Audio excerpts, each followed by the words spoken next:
and it is a, you know, an impact to the bottom line. I do understand that.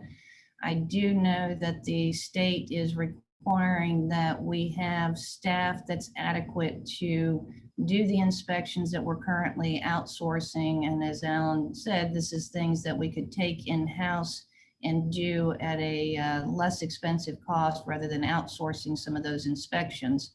We also, you know, and those are things that need to be done yearly, as well as trying to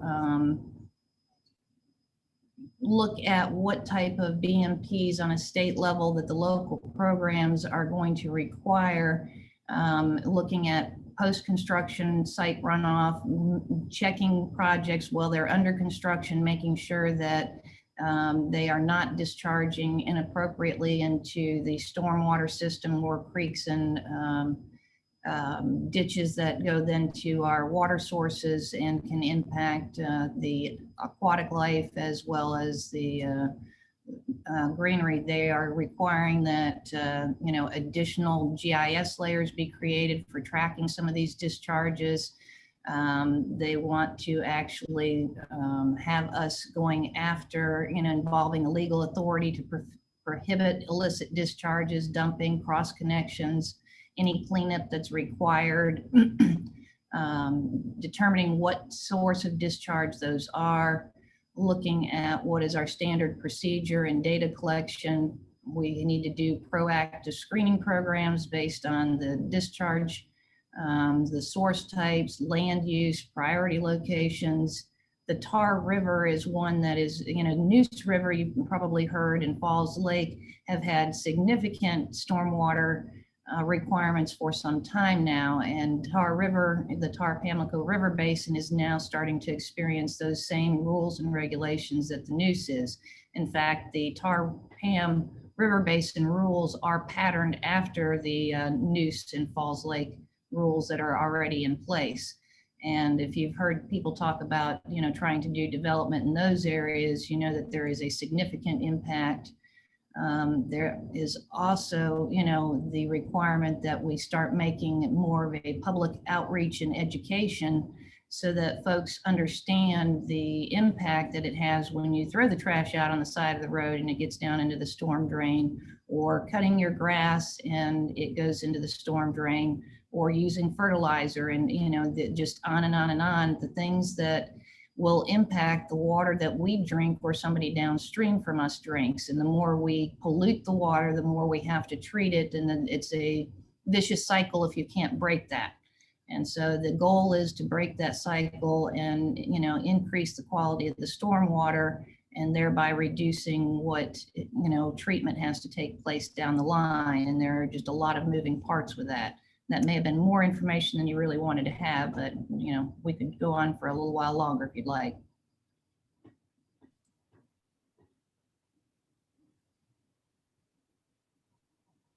Dana, you're muted. All right. We've got a subdivision we're going to talk about next month, Ivy Meadows. Don't they have their own stormwater plan? If we don't spend money for their plan, we have to inspect it. How many, and I'm not totally against this, but I'd like to understand how many places do we inspect? How many stormwater ponds are there in the city limits of Oxford that have to be inspected? I mean, I ride around, I see it at Hardee's, I see one at Walgreens. You see there's one at Autumn Park, one in front of the old 84 lumber. But I mean, it's not like there are hundreds of them in the city limits, I don't think. State Credit Union? No, sir, there aren't hundreds. We are probably in the closer to the 70 BMPs that need to be inspected. And how often do you inspect? Those we have to inspect at least yearly. They are talking about doing inspections more frequently than that. And as it stands right now, we have been concentrating on some of the larger ones. There are, you know, we've only been working on about 40 up until now. and trying to reach out because we also have to monitor in the ETJ area as well as within the city limits. And so we've started out within the ETJ.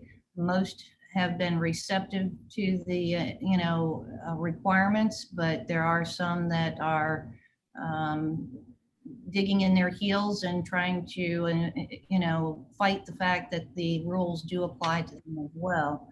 But We don't get paid for those. pardon? We don't get paid for those. Why do we have to inspect? It is something that as annexation occurs later, that the state does not want something to be in such a disrepair by the time it gets potentially into the city limits, that it is something that if we monitor it ahead of time, then it is annexed at some point in the future. Some of these rules are still being debated. Some of these rules are definitely going to be implemented. And it is something that this is not the only task that this person would be doing. It is, a lot of the public outreach as well as the documentation and the data collection that's going to be required for reporting back to the state. And one other thing, as Alan mentioned, and I think a number of y'all got some calls last year when we were having the monsoon season for an entire year about the stormwater issues and the flooding that was occurring. And these projects are not inexpensive projects to undertake. And in order to try to alleviate the drainage issues that we have in a number of areas, storm pipe size needs to be increased. That's part of the reason why we want these BMPs in place and working correctly, is that, that helps reduce the amount of storm water that is going to be discharged downstream or in the roadways. And, certainly all the flooding that has occurred in the last year and the number of calls that I know I have received saying, my property's flooding, can you fix this? And we don't have the funds currently to do that. All right. Well, like I said, it's not something I'm totally against, but I think people need to be made aware that it's more than a dollar increase for a lot of people. I've said this before. We had this discussion years ago. I brought up, why did we, place like Revlon, the county collects money on Revlon, but they have no stormwater plan. Is that right? And we get nothing. Correct. The stormwater for Revlon is not something that we collect any funds on. Right. But we do know from the project that, we looked at doing some years back and tabled for some time, the Coon Creek Stormwater Improvement Project, that we were putting in the construction, the intention for putting in the constructed wetlands was to handle a lot of the runoff that was coming from the Revlon area. And this is something that we can potentially work with the county more if we have staff available to say, can we work together to try to alleviate some of these issues, and so it does not just end up on city property where we are receiving the impact but not receiving any of the funding. Okay. All right. I just wanted my feelings known on that. And I've got a couple of more things. You want me to do that, Alan, or you want to go to? Now, tell you what, it looks like everybody's on here. Okay. If we could just hold on to those couple additional questions, I'll allow. Can I ask Okay. two very quick follow-up questions? And I just don't want to forget them. We can get back to them later. And one would be related to Danny's question about the difference between $1 for a household and $2,000 for a business with a big impermeable footprint or so. Maybe it would be helpful if the board could at least have an indication of, expense, not the dollar per household, but how it's impacting some of the bigger footprint folks so that we could at least know about that. And the other one would, if before we end, I believe, Alan, you said twice that the city of Oxford is being required to do more with our stormwater BMPs than others, or sooner, if we could just hear why Sooner. that is. And I don't need that answer now, but I just wanted to get those on the table as related to. We're being required to do it sooner. As Amy just mentioned, others in the Neuse River Basin are ahead of us, but we're next. So, you know, there are, 5 or 7 different river basins in North Carolina, and some are impacted more than others. If you have a river system that runs to the coast, now the Neuse is probably the most significantly impacted. The Tar Pamlico is probably next, and that's why we're next in being targeted as one of the upstream sources that they're going to extend some of these requirements on, which is, you know, reducing phosphorus, nitrogen, and doing all those kinds of things, as well as reducing trash. And stormwater is one of, if not the leading culprit of that pollution downstream. We're close to the headwaters up here of Tar Pamlico, and there are, I can't remember how many point sources below us that essentially water goes where water wants to go. It follows gravity, it's heading downstream. So, you know, any of the storm water and discharge from our wastewater treatment facility going into the Tar Pamlico is then picked up and reutilized for a pretty term by folks downstream that then treat it and then discharge it again and all the way down the line till it gets to Washington, and then entering into the, you know, the estuaries and the Sound. So the state of North Carolina is stepping that up, and we're next. We're the next in line to have to comply. These stormwater rules and regulations have been in place for several years now. You know, occasionally they get looked at and get refined and things added to them, but they've been in place as far as the concept of meeting stormwater requirements for quite some time. And the level of enforcement by the state of North Carolina has varied from time to time on what they are actually pushing and requiring and enforcing. But when it gets to the point that they are doing like what they've done with the Falls Lake rules and others on the Neuse, and are now targeting the Tar Pamlico Basin, we are definitely in their scope for enforcement action if we do not show that we are seeking to comply with those stormwater requirements. So I hope that answered that. And if not, we'll revisit. But now I would love to get Melissa Levine on here. I know she's just chomping at the bit to show us all those wonderful numbers and charts. And if your head doesn't hurt now, it probably will after her presentation. But no, she has done a really good job of all of the data input. And honestly, between you and me and the fence post here and all of us on this one, this update to me is more valuable than the initial model, because you now have 4 years of history built into it. And, you know, we can actually see whether some of those things that were forecast previously, you know, have happened. And then we can refine the data. And Melissa has done a lot of that. So, you know, this update is pretty good and accurate in regards to having data that is historical. So, Melissa, with that intro, I don't know that you need more of an intro, but this is Melissa Levine with Raftellus. Yep. And she is our consultant and has been helping us for years, certainly in the 4+ years that I have been here. And we utilize the information that she provides to help us gauge and determine, you know, where our rates should be to meet our financial responsibilities of debt service requirements and operating cost and everything that we do in the water and sewer franchise. So, Melissa, I'll let you take it away, and the screen is yours. So do what you need to do to put up the spreadsheets that you need. Okay. And thank you, Alan, and thank you guys all for, allowing me to be here today and talk you through some of the information that I'm going to share with you.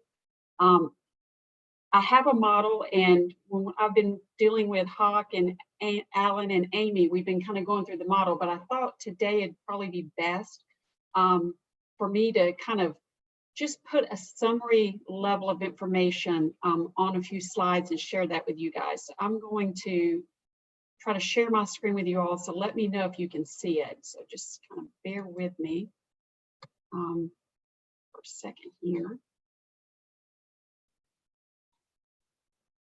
Let me know what you can see.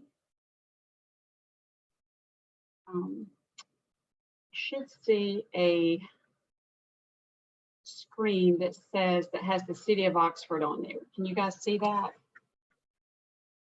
Okay, perfect. Bear with me. I'm used to working in Microsoft Teams, and I'm not as savvy in Zoom, so y'all just bear with me as I kind of work through the kinks here. Okay, so just I'm going to spend just a few minutes. I've got these slides together. I'm going to spend a few minutes just kind of laying out kind of the process that we went through, just because I think that might help for you guys to understand kind of what's going on with kind of the results of the analysis and what it's based on. So just real quick, the agenda, what I'm going to do is I'm going to walk you through the revenue requirements. So this was done based on a cash need. So what we're looking at is over the next 5 years, each of those 5 years, what are our cash needs for each of those years? And we call those our revenue requirements. So we're going to start off talking through our revenue requirements and what were some of the key assumptions. I'm going to drill down into that Carr Lake regional water purchase that you guys do every year. Talk a little bit about the annual debt service requirements. We're just going to kind of round out that whole cash needs piece of the puzzle, like what you need every year. We're going to talk about the opposite side of that, the revenues, how much you're bringing in every year, and how much revenues do you need to kind of cover those cash needs or those revenue requirements. And then I'm going to talk about really kind of some of the key things that are impacting, that financial forecast. When we're looking at the financial forecast and we're looking at those cash needs and we're looking at the revenues, what are some of the key things that are impacting those? And then we're just going to get to the results of the forecast and what our rate adjustments might look like over the next 5 years. And if you have any questions, please stop me and feel free to ask. So revenue requirements.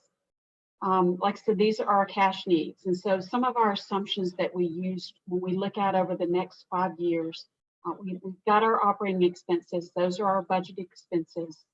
For each of those years in the forecast, which is we've got 22 through 26, we're anticipating just overall about a 3% increase annually to those operating expenses in each of those years. We've updated the water purchase expense that was provided by Carr Lake Regional Water Treatment.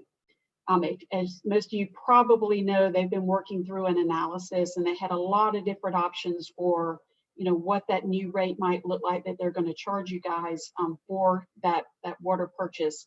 And so we've incorporated some of that information in here. And I will say we have really kind of been conservative in the numbers from their information that we've used. We've really kind of used the higher of their numbers that they've provided. And I'll drill it down in that just a little bit here. But those cash needs, it's the operating and maintenance expenses. That's the first piece of the cash needs that we want to make sure we recover. The second piece is that debt service. And what I wanted you guys to know here is we're going to see some significant increases in debt service beginning in 23. So we'll cover those as well. But that's the second piece of our cash needs that we have to recover. And then the third one is our capital expenditures. That is basically what we're paying for capital each year. And in this forecast, what we're going to be covering that debt service for a lot of those projects that you've been working on, but we're also going to be doing a little bit of rate funded capital each year throughout the forecast. And when I looked at what is the average of that rate funded capital in each year? It's about $400,000 a year that we're planning on rate funding through our rates, not through debt service, but just through our rates. And then the other piece outside of that 400,000 that we're rate funding each year is there is a wastewater treatment plant rehabilitation project. It's about $6 million that we're looking at doing and kind of putting into place over the next 5 years. So those are our cash needs. It's the operating expenses, it's our annual debt service requirements, and then it's our rate funded capital, okay? So that's the cash needs that we're going to need to recover with our revenues. So just to drill down into a couple of those cash needs that are of kind of, I want to say kind of particular interest because there's big swings in those expenses. I thought it might be helpful to look at the Carr Lake Regional Water Purchase. So right now, what you're seeing here on the screen is kind of estimates of that cost for that purchase in each year. So in 21, fiscal year 21, which is in the fiscal year that we're in, city budgeted about $1 million for that Carr Lake Regional Water Purchase. When we look in 22, the amount off of some of the information that was provided through Carr Lake is only about $620,000. But as we look out throughout the forecast for that purchase, that cost increases. And you can see here, I've got the total water purchase cost, down here. So we jump up, it almost really kind of doubles here from 22 to 23. And then you can see it increasing as we go through the forecast. They are structured that rate a little bit different than the way that they've historically done it. Historically, I believe it's been done just based on the amount of usage and there's been a rate associated with that.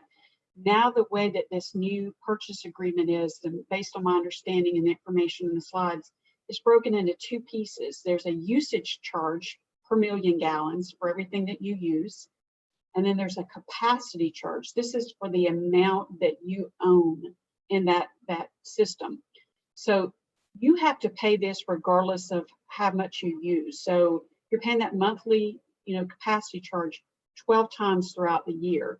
So that's a large piece of that purchase cost that you've got every year. And then you can see here, the actual usage charge is really kind of not that much. Most of it is tied up into this capacity charge. But I wanted to point this out just because, like I said, we're budgeting $1 million in fiscal year 21. We're going to see a little bit of a dip in here 22, but then it pops up in 23. And that's just based on, I guess, the numbers that they've provided right now. These numbers are in flux and they're changing, but this is kind of, I want to say, worst case scenario for right now. Kind of going forward and based on the most up-to-date information that we've got. Okay, so that's going to be a key driver in our financial forecast. The other thing that I think in our expense that is important to kind of take into consideration is our annual debt service requirements. You guys have seen, your streets torn up. I know there's been a lot of water main replacements going on around the city. A lot of good work that's being done. And a lot of this work started back in 2017. There's several loans that the city got, in conjunction with the North Carolina Department of Water Infrastructure and then USDA to do a lot of these projects. And they were good loans in the fact that they were, 40-year loans in terms of the USDA loans. And then a lot of these loans, even some of these that are the shorter term, had principal forgiveness. So you were able to get that money cheap. So it was, to your benefit to get that cheap money. And the city has been able to use that money and do those improvements. So what's happening now is, here we are in 2021, a lot of the debt service is beginning to kick in for, all of those improvements that have been done. Some of those projects are kind of coming closer to an end. Debt service is beginning to kick in. So you see here, we've got all the different, these are really kind of all the newer loans at the top. These are some of the older loans that the city has, but the new ones for all of these newer projects are here at the top. You can see here, we've got a couple of them that began in 21, about $380,000, and then they ramp up in 22, which is this upcoming fiscal year that we're about to get into, to about 529. But then you see in here for fiscal year 23, there is a big jump up from 22 to 23 in terms of the debt service. So it's really, you know, kind of increasing pretty significantly from 21 to 23. So that's going to have an impact as well. Okay. And then you can see here, sorry, hopefully you can still see my screen. Sorry about that. You can see here down at the bottom of the page, here is our total annual debt service. So you see it kind of going here from 21, about 1.3, and it goes up about 10% to 1.4, 1.5. And then in 23, we see it pop up to that 2.3. So that's all of this new debt service, you know, rolling in. You know, when I talked about the cash needs, we talked about the $400,000 annually that you're going to pay for through rates. And I also mentioned there was a $6 million wastewater treatment expansion type project. That is this debt that is down here. It's this line that says proposed debt, 6 million wastewater treatment plant rehab. If that happens, and we're assuming that it will in this analysis, it's about $278,000 more in 24 that rolls in on top of this 2.3. So you can see the projected annual debt service as we go out through the forecast as well. Okay. So that's the expense side. You know, we talked a little bit about our operating expenses growing at 3% annually, plus that water purchase from Carr Lake, and we saw that that was going to go up pretty significantly. Talked about the annual debt service increasing over the next 5 years. You saw that going up pretty big tranches there in 23 and 24. So that's kind of the expense side. When we look on the opposite side of that, that's our revenues. And really there's kind of the way that we look at them, there's really two different types of revenues. There's the revenues that come in from our user charges. That's that base and volumetric charge that everyone gets on their monthly bill. And then the other types of revenues are those miscellaneous revenues, just revenues that come in from other just miscellaneous type sources. You know, it might be for late payment fees, just customer service type fees, tax, and some of those types of tap fees and some of those other types of fees and items, right? The other miscellaneous revenue that I think is important to note is a payment from the county. And this payment has been made, I guess, I'm trying to think, I can't remember exactly how long it's, I want to say 6 years, but I'm not exactly sure, from the county. And it's about $750,000 to $800,000 each year. And it's for that Triangle Park North complex. Fiscal year 22 will be the last year that the city will receive a payment from the county. So revenues are going to be reduced by that $800,000 because after this fiscal year, beginning fiscal year 23, there will be no more revenues from the county. Those revenues are sitting in a fund balance and they have not been used. So they are out there. And if you look at your funds, your reserve funds that the water and sewer utility has, it has all the payments from the county. So they are there. It's just they will not be coming in on an annual basis. Okay. So that's the revenue side. I will say, let me just back up real quick, just to hit the accounts and the usage. For the revenues that are coming in from that base and the volumetric charges, the city really has not seen a lot of growth in usage and really not too much growth in the accounts. It's been, for the most part, pretty stable for the last several years. And so for our projections for the 5 years, we are assuming that there's not really no growth. We're just going to assume that it's going to hold constant over the next 5 years. So we've been pretty conservative in our growth estimates. And that also matches, and I'll kind of slip back here real quick, just because I think this is important. If you look at Oxford's historical purchases from Carr Lake, the water purchases, you see these purchases trending down from 16, 17, 18, 19, 20, 21. You can see a slow decrease, which kind of, like I said, kind of goes to the point of you haven't seen a lot of growth in the city in terms of accounts and usage. Your purchase water has also decreased as well. And that could not only be, you know, slow growth in the area, but it could also be just more efficient use of your water fixtures and things like that. People have become more and more aware of conservation efforts. So that's not untypical, if that's a word. So so anyway, that kind of goes hand in hand, the water purchases and then the stable growth when we're looking at over the next 5 years. Okay, I'll skip to, we talked about the revenues. So just kind of to remind you, the three kind of main things that are impacting, it's kind of the trifecta that are impacting the forecast is this Carr Lake Regional Water purchase in 23. This is when we're anticipating the price to go up. There's a significant annual debt service increase in 23 as well. It actually goes up about 60%, your annual debt service. And then of course, in 22, the Triangle Park North proceeds in, so you no longer have that revenue in 23. So kind of three big hits that are projected to happen in 23.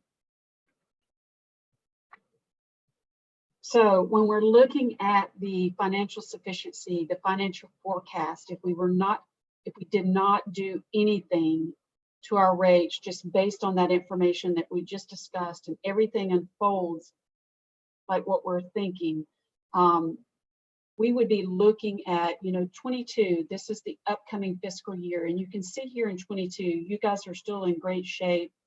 There's a surplus that's projected at the end of the year, just based on, you know, our revenues that we're projecting, our operating debt service, rate funded capital.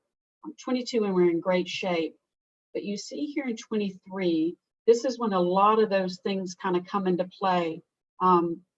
You know, that increased debt service, the increased cost of Carr Lake, the no longer pulling in the revenue from the county. You can see here you begin to run a little bit of a deficit, and then that deficit continues to grow as we're kind of looking out over the forecast. The deficit is really kind of growing because you see here, there's where the revenues kind of decrease from 22 to 23. That's where the county is no longer making the payment. See here in the operating from 22 to 23, this is that increase in operating expenses to cover that regional water purchase. The debt service goes up. That is all of the Division of Water Infrastructure loans and the USDA loans kicking in. You see rate funded capital is pretty much kind of holding steady.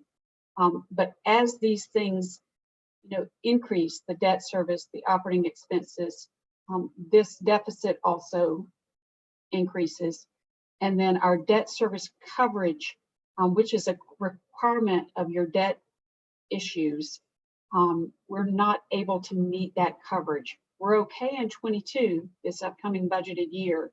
It's just in these future years, you see it start to go below 1.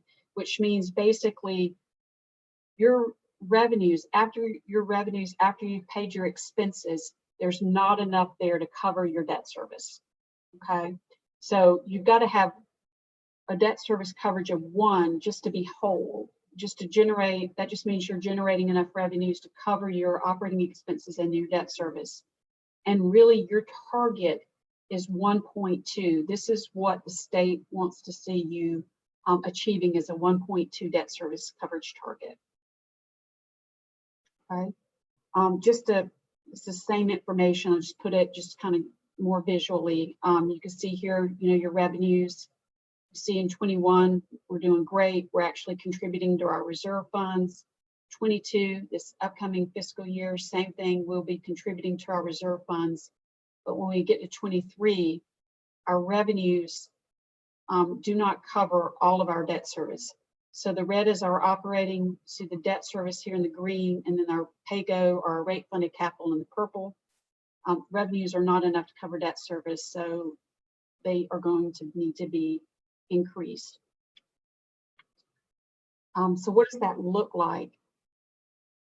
So based on everything that was kind of just shown, those assumptions, just like what we presented, what that means is, and I've got down here, really, we're looking at about a 24%, 23 to 24% rate increase over the next 2 to 3 years. Now, this is what would be needed to, cover that Carr Lake regional water purchase if that price goes up to that amount that was shown. And keep in mind that is a very conservative. We use kind of the higher end of that number, but we were just wanting to make sure we were being conservative.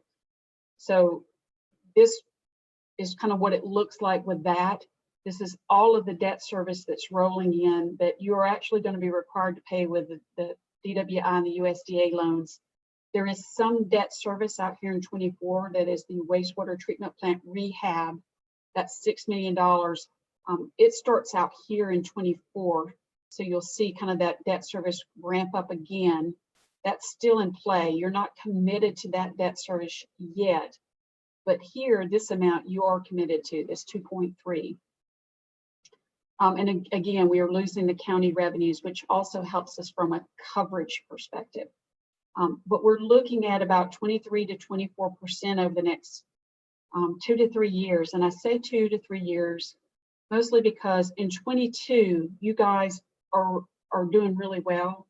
You could get away with not doing a rate increase for 22 and you will be fine. You'll be able to meet your coverage targets. You'll have a surplus in that can roll into your reserve funds and be used for capital later. It's just what happens is in 23, with the loss of the revenues from the county and with that big increase in the debt service, as well as the increase in our regional water purchase, things start to kind of go south a little bit, and you're going to need a rate increase for 23 and 24 just to get things back up to where they need to be.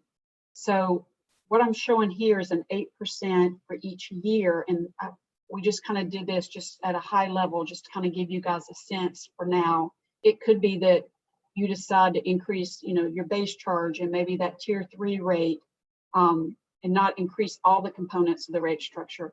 But this is just to kind of give you a general feel for what you're looking at over the next, like I said, 3 years. And I went on and put it in 22. You could wait, do something smaller in 22, and then maybe do something larger in 23 and 24, kind of wait to see maybe what happens with the Carr Lake regional treatment facility. But right now, just based on everything, this is the magnitude kind of the rate increase that we're really looking at, is this 23 to 24% over the next 2 to 3 years. Again, 22, we could, maybe just do 4 or 5% in 22 and kind of wait and see for 23. Does this still shake out like what we think it's going to? If it does, then basically you're going to just need to make that up in that next year. So whatever you don't do this year would have to be included in 23. And yeah, so I think that's the end of the slides that I have. I've got the model if you guys want to drill into any of the detail, but I was just trying to kind of keep it high level. I just, make it easy to follow for you all. So I'll stop there and see. I don't know, Alan or Amy or Hawk, if any of you guys want to add anything or have any thoughts. No, I think, what you provided is certainly revealing, and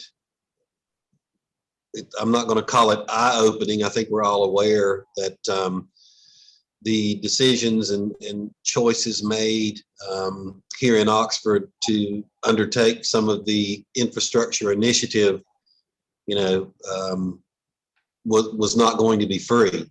And in order to meet those financial obligations, we've got to understand what that does to us financially, and what you provided us certainly helps to paint that picture. We can again certainly provide you with all of the slides. I will say this is what it looks like if you print it off. All of what Melissa has done, but we'll send that information out.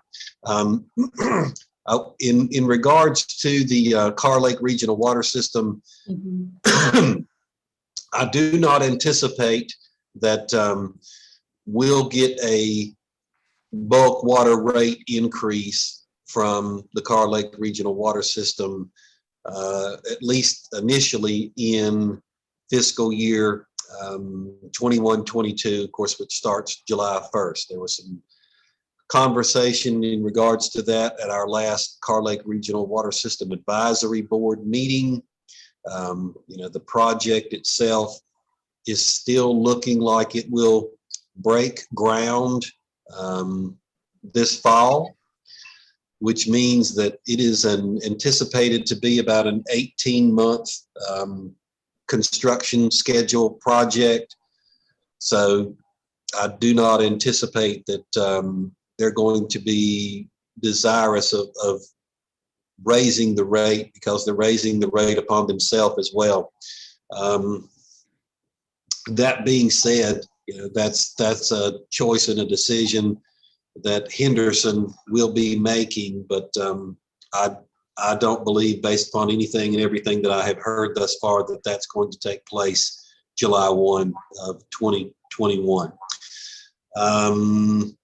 More regarding Carr Lake, I think that the information that Melissa utilized in all of this information that you're seeing in regards to Carr Lake and its impact on our rates and projected rates and projected needs for the future and future years on these charts will change a little bit. The decision has not been made based upon what alternative they are going to choose as far as rate setting. That is still in the process. They are utilizing, we utilize Raftellus and Melissa, they utilize Stantec, which is another company that does this type of work. And we're going through that information now, and some of it is in flux and it still continues to change, because we still, if you recall, had a funding gap that was required to complete that project. And right now, we don't have the information to understand exactly where those funds are coming from to fill that funding gap. We filled out a application with Congressman Price, and fortunately, they look like they're going to support our project for some congressional funding. Warren County and Henderson have done the same with Congressman Butterfield. I've not heard anything from his office yet as of last week, Thursday afternoon, and we don't know. I mean, all of that congressional funds that, potential for earmarks has to go through Congress and receive presidential approval and all those kind of things. But there's some potential there for, $5-6 million in earmarks to come our way for the Carr Lake Regional Water Facility. The city of Henderson has gone ahead and submitted a funding request with the state of North Carolina for their revolving loan program for $10 or $11 million. We won't know the results of that until their next board meeting, and they determine what they have the capability to fund and at what rate. So some of those things, they're going to change a little bit depending upon what we receive in monies or funds that are either grant or loan. Because if it's grant, then we're not paying back and not increasing debt service. But if they are loans, then of course we're increasing debt service. So those numbers are going to change just a little bit. And of course, once those decisions are made and once we have that knowledge, we'll be giving that information to Melissa and Ralph Tellis to run back through these models to help us in those future years. So I just thought I would convey that to you because that's still something that is out there that we just don't yet know. And Alan, just and add to that, we did, when we looked at the slide information that they had provided, that the Carly folks provided, we were conservative in the option that we chose, just because there were several options that they put in front of us, and this was really kind of their first listed option. There were other additional options, so that they are considering, like Alan said, so that these may change, these numbers may change. So. Melissa, can I ask you, I'm going to stop my video because it makes me freeze.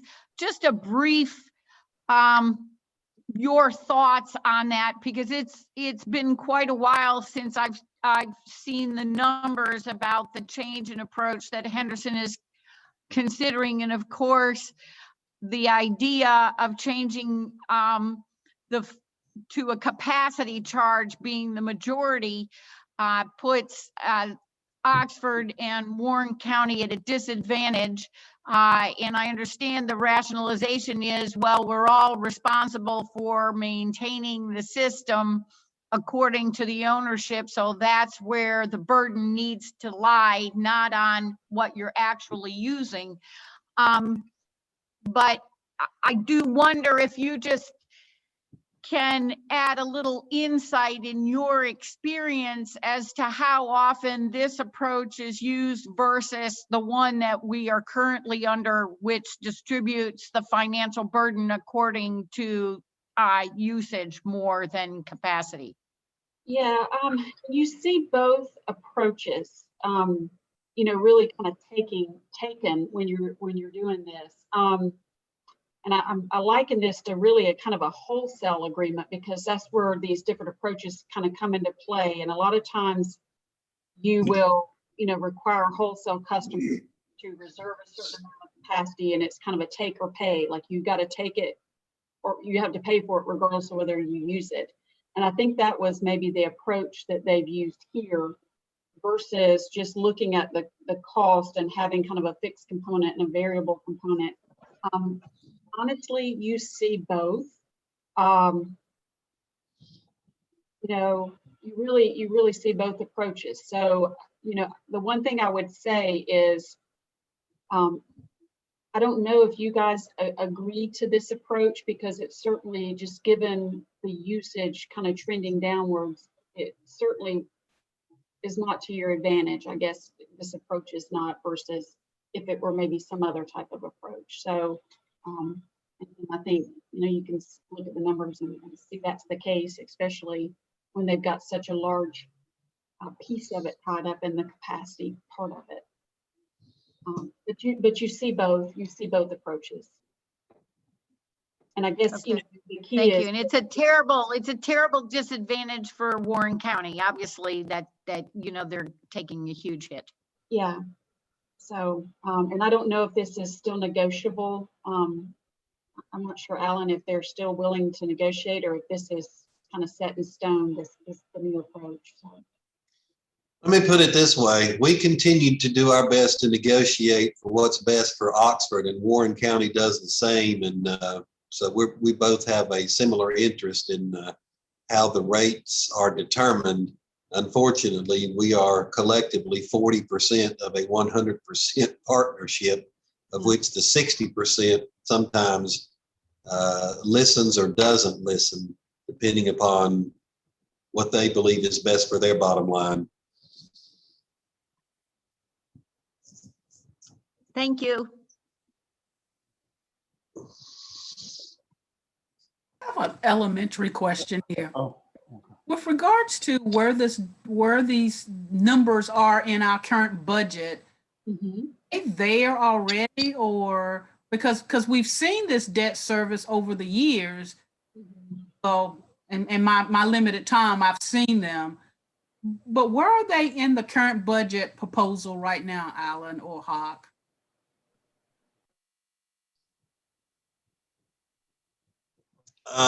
In terms of what they're represented in your budget as far as, you know, expenditures and debt service requirements, they're in the budget.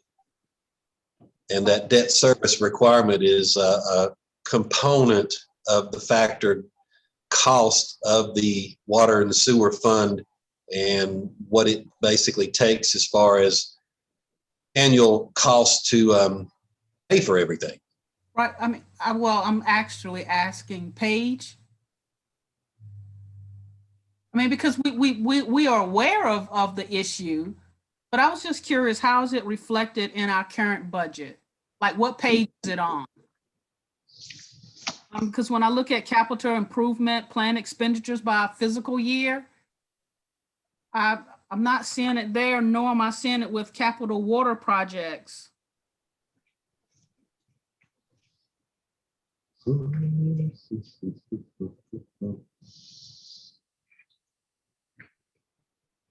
Madam Chair, Take a look at at page 93. You've got capital water projects, those capital water project expenditures, those requirements and projects are there.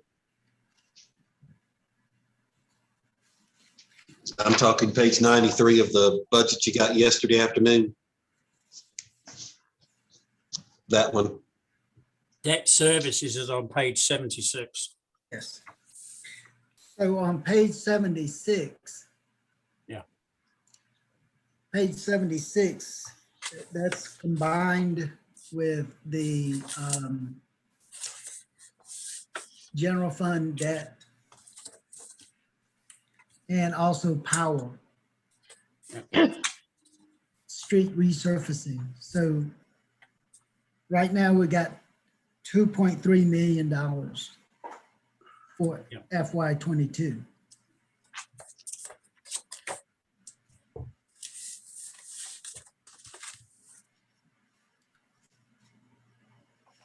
Commissioner, am I hearing you say that it would be helpful to have in our hands something like this that actually shows the accumulation of debt service payments over time so that we're able not just to see the year right ahead, but how the service payments come on and which ones roll off over a period of years? Is that what you're saying? I thought I've seen a document like that, but then I was just curious, where did I see it? And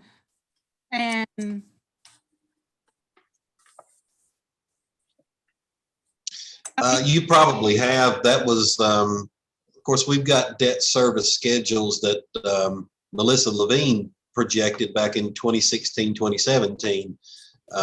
This updated model and what the mayor requested as far as the all of that contains that information, and it has debt service schedules that basically amortize the entire thing out for the life of its payment schedule, and we'll be glad to forward that along to you. okay, I would like to see that, but I'm curious, how does this reflect in our current budget? And so you're telling me to just look at page 76.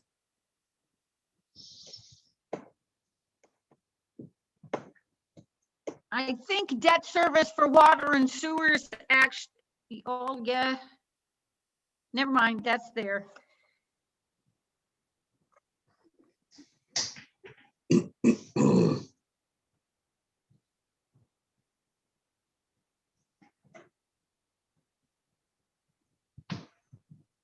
Okay. So maybe we need better clarification then on what we consider our capital water project expenses.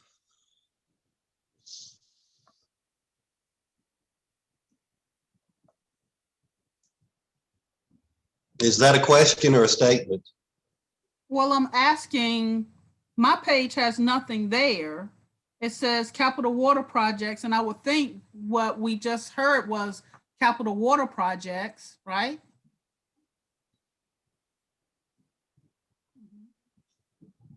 Where are they not there? They're on my page Page- 76 that I'm looking at. No, well, I was looking at page 92.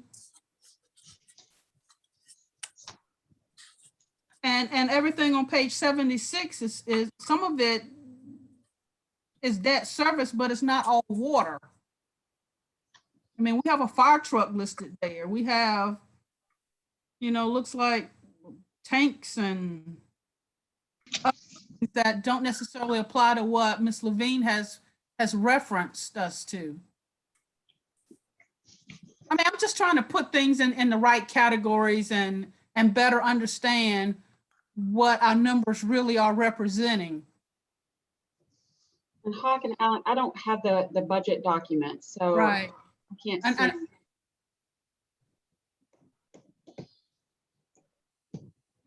Alan, you're not understanding my question?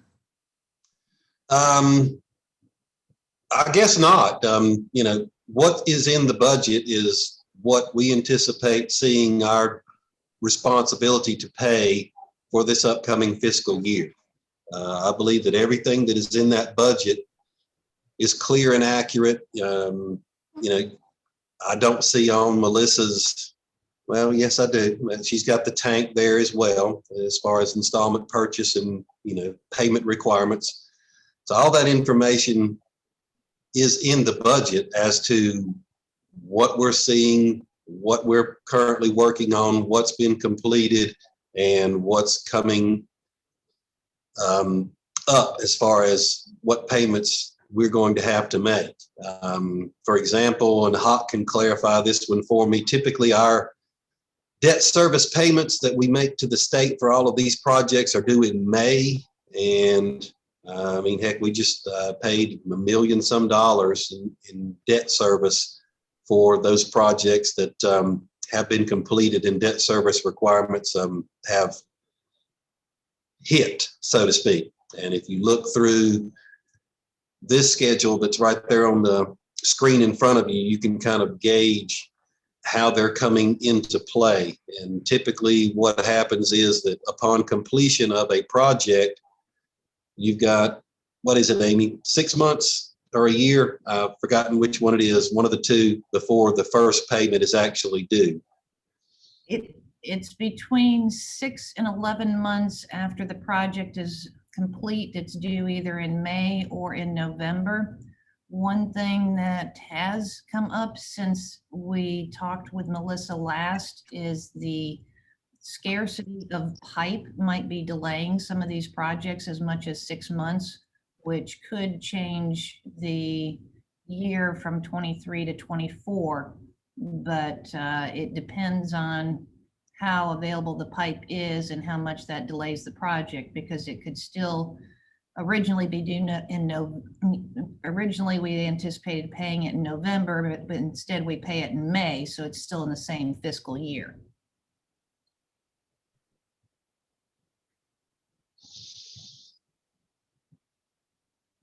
I And- think I see a little bit of what Commissioner Gilreath is talking about in that on page 76. I do. It's some of it, and you're right, Jackie. I see some of it, but but not. We're missing you 20 at the end of the last 3 entries on page 76, the 2017 USDA contract 2 in our budget page 110,795. That's not on Melissa's. The 2017 B sewer main of 168,100 is not on Melissa's, and neither is the 2018 sewer main of 428,450. And I'm not counting, of course, the fire truck or the Powell Fund street repaving. Is that what your meaning is, that the 2 lists aren't the same, Commissioner? Well, that's why I was asking. I was trying to follow along, and I wasn't finding I heard what she said and I knew I'd heard it before, and I was just trying to match it up. And you're absolutely right. I'm not able to match it up, but I do see some of the similarities of this document. One of my other problem is that this print is so small on this screen right here that I'm having a hard time reading the presentation. I mean, no offense or anything, but I have heard that. And I just didn't recall all the numbers, and just wanted to make sure that I understood, why we're having such significant amounts of money being charged for a short period of time, and knowing that the debt is going to will be paid, maybe 3-4 years down the road, and then things will level off a little bit. I mean, that's what I'm understanding. Because many of my questions about our budget directly stems from those type of issues that I see. And a lot of it is probably from my lack of understanding and having to put things in the right categories. But I am.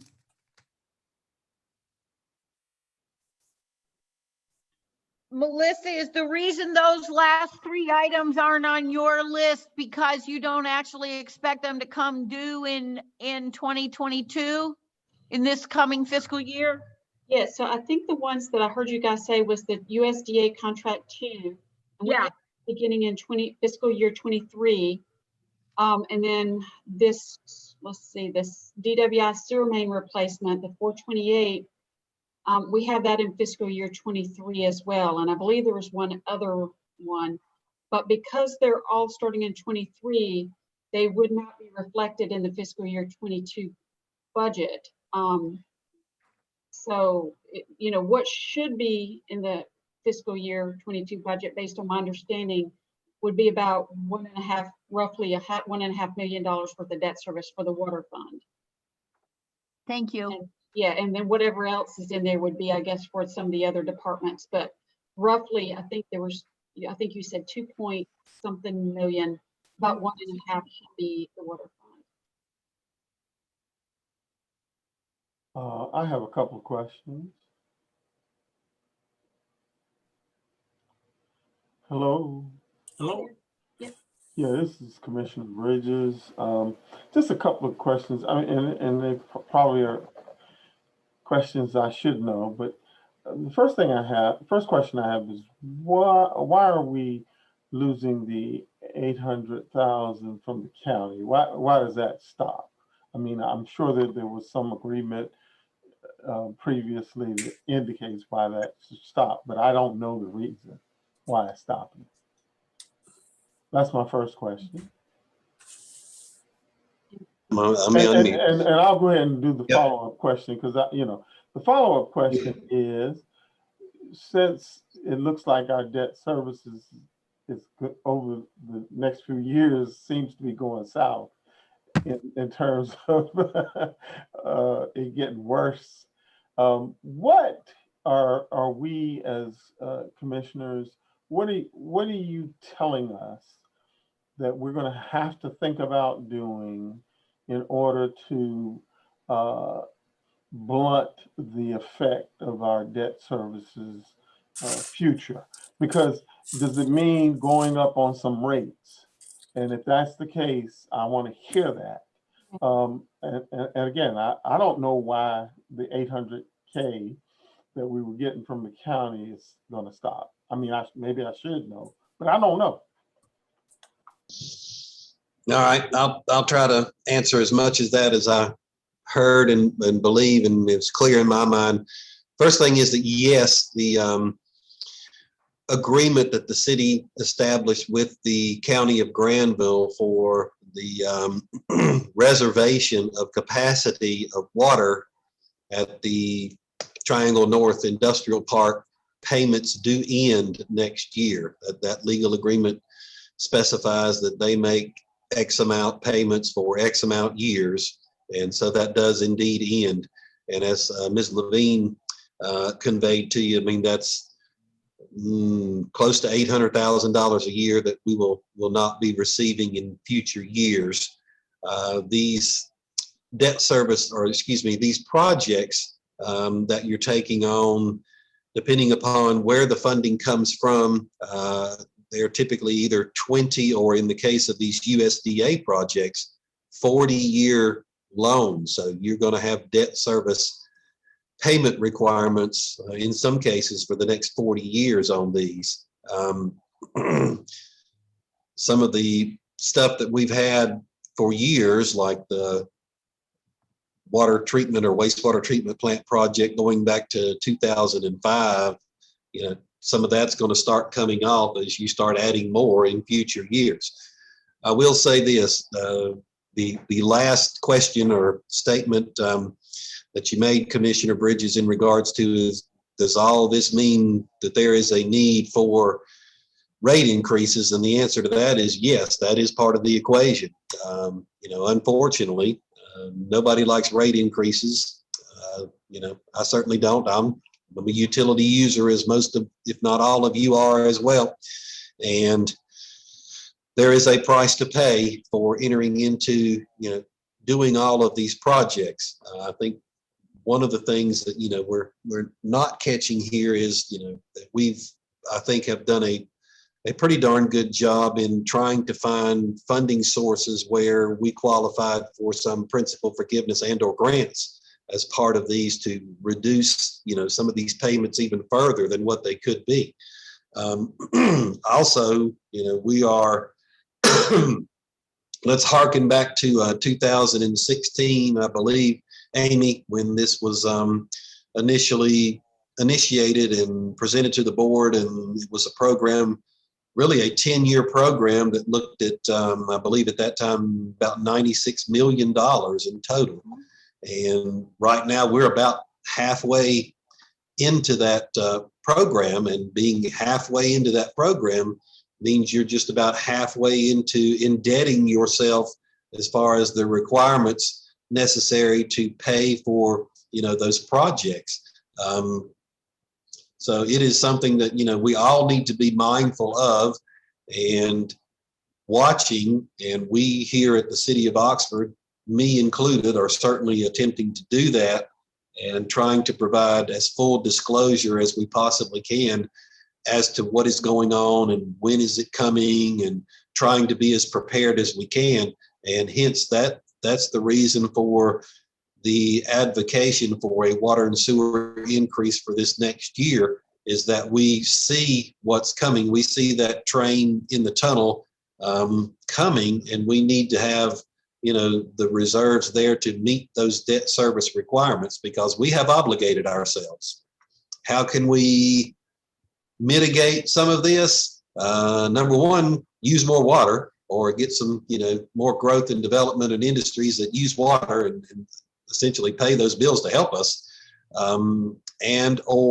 Another factor in all of it is spreading some of these projects out into a more expanded calendar, so to speak, or program than 10 years.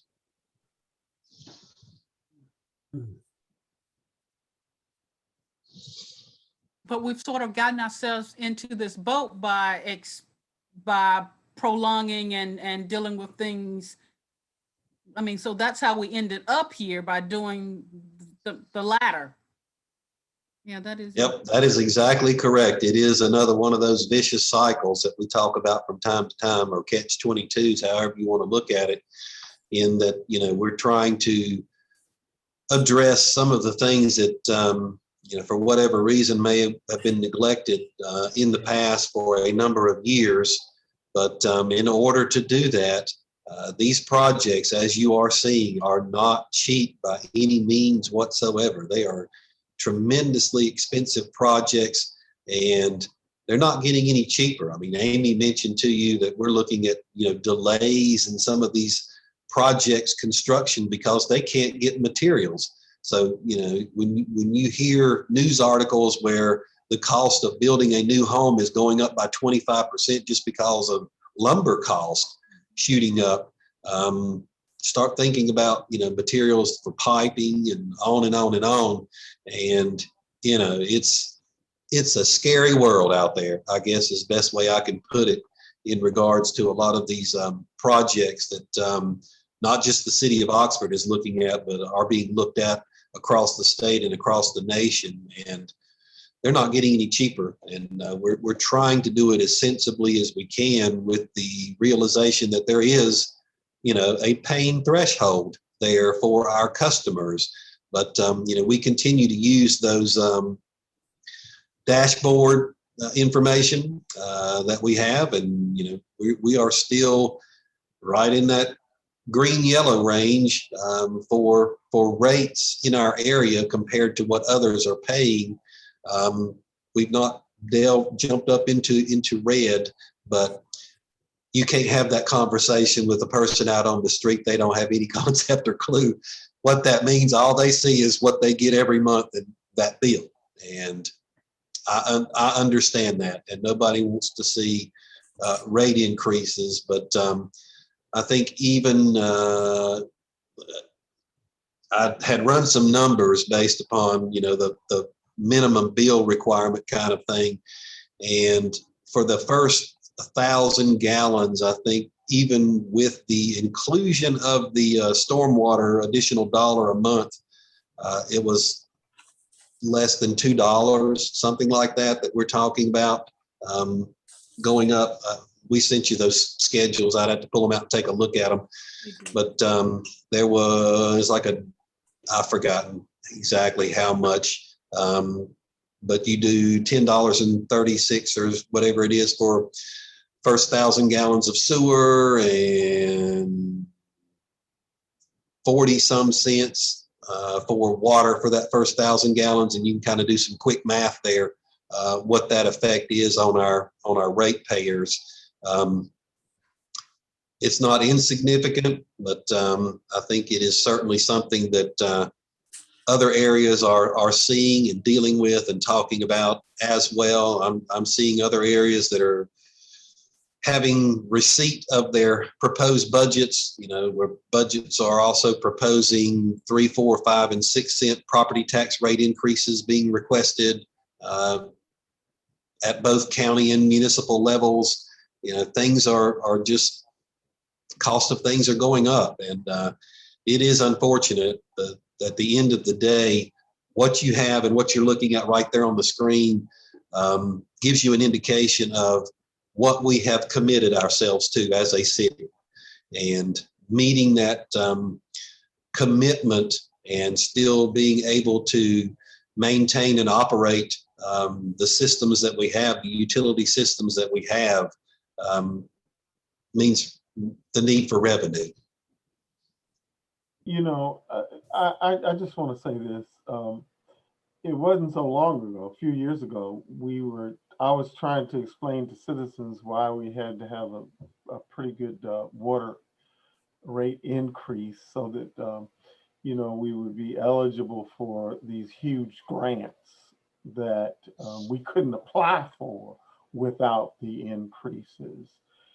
And it seems like a few meetings ago, I heard that with the improvements of the wastewater treatment plant in Henderson, we would get an increase in water allocations. And then I hear you say, manager, that we need to sell more water. So, maybe I just wasn't hearing right, but I thought that we were moving towards at some point getting a larger allocation of water out of Henderson, with the improvements. Well, the objective of the project over in Henderson is, to expand the capacity of the water treatment plant, meaning that we would double our capacity.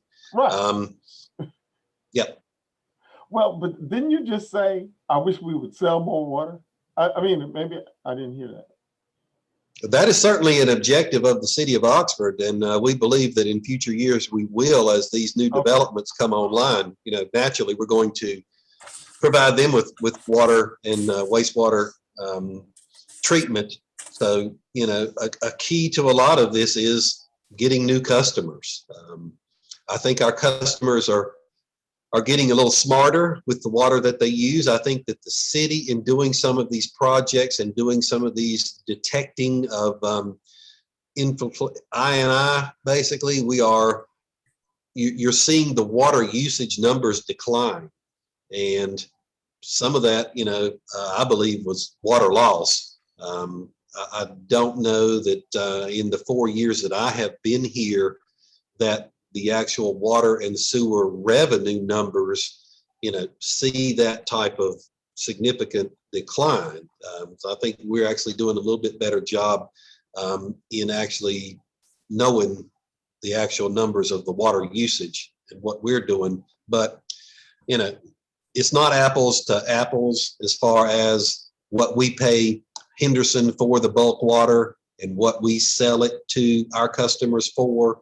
All of these things have to be factored into that, which determine our rate and what we need as far as revenue requirements in order to meet these obligations and continue to run our utilities.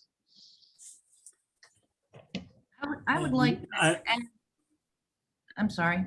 No, I was just going to say, nobody likes to see any sort of rate increase or water charge increase. But I think if you look at the history of Oxford and what's happened in the past and how it's been procrastinating replacing these waters and sewer pipes, we're stuck now. I don't think we've got much choice, really. If we want to survive as a city in any meaningful way. $2 or $3 or $4 doesn't sound a lot to a lot of people. To some people, it's a matter of, that's a couple of gallons of gas maybe that could get me to work. So you've got to take that into account. But overall, I don't think we've got a lot of choice. If we want to go ahead as a city to do this, I think we've been boxed into a corner and we're stuck. So just my thought. Yeah, Amy, before Amy says whatever she's got to say, I do want to add one more point, and that is that the way that the budget proposal was envisioned is that knowing what is coming, building those reserves is a key for the city to meet those debt obligations. Knowing that you have those obligations, you really have no choice. Right. What it means is, as far as a rate increase, it is, how do you want to spread the pain? Right. In those years that are upcoming. Could you go with a lesser increase? Yes, you could. Yeah. But that means that in future years, in order to meet those requirements, they're going to be a little higher in future years. So it's the game like they play in Washington all the time, is how far down the road you want to kick that can before it comes due. And, we see that it's a very bright light on that train, and we don't have much choice. We're a creature of the state, and we owe the state. So they're kind of like our landlord, so to speak. And we've got to meet those debt service requirements and continue to operate, and Right. chemicals and everything associated with our wastewater treatment facility continues to rise. And it's just not a cheap operation. But at the end of the day, all of this conversation that we're having around these debt service requirements, really, as far as in terms of the budget proposal, come down to what do we think of that proposed increase?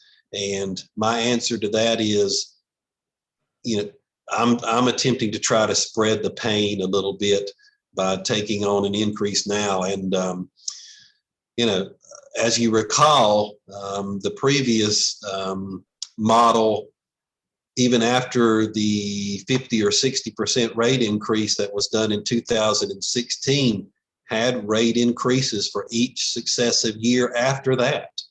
And we have not done that since that time. So, it's narrowed, and the big reason because of that is the projects, weren't completed as they were projected, and a number of other things that we could get into. But, that stuff's coming due now. And we're not going to have much choice as far as making payments and having that revenue there to meet those obligations. And then you couple that with $800,000 being taken out of the equation after this next year. It just kind of reinforces the need for us to really look at our revenue requirements. Yep.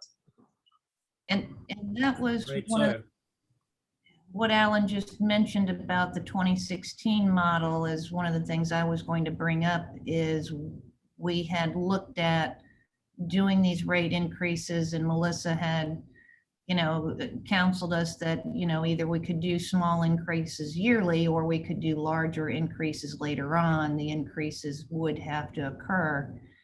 One of the other things I wanted to point out on the debt page that Melissa had up a minute ago, all of those, projects, if you look beside the name, it says 0%, 0%, 0%, all the way down through there. And actually the ones that do have 1.82% and 2% and 1.62%, those are actually higher, Melissa, than what the state has told us those will be projected at. Every project that has a 0% came with free money, and that's how we got the 0% interest. And we received over $12 million in grants or principal forgiveness. And by getting 0% interest loans, that was probably another $20 million in savings. So if you look at $30 million that we would have had to spend had we not gotten the 0% or the grants and principal forgiveness, that'd be a $1.5 million increase in our debt service per year. So, if you look at what we've got and what we don't have to pay, that's a huge amount of savings that we have realized. And I am actually finding these numbers that I was questioning a minute ago. I'm following it now. They're not, the totals aren't what we have here, but when you look across the debt service items individually, I am seeing those numbers. So what I need to do is go back and pull out some of this other stuff that maybe doesn't belong with what Raftellus is presenting to us at this moment. But and we have been informed of this stuff.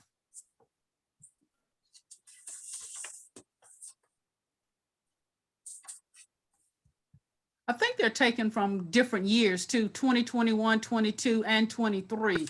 And I think that is what sort of threw me off. But I'm good.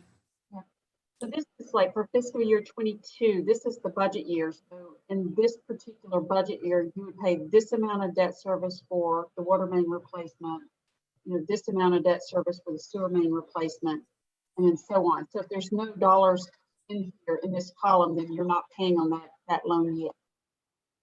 Ms. Levine, is there any way that you can use a pointer?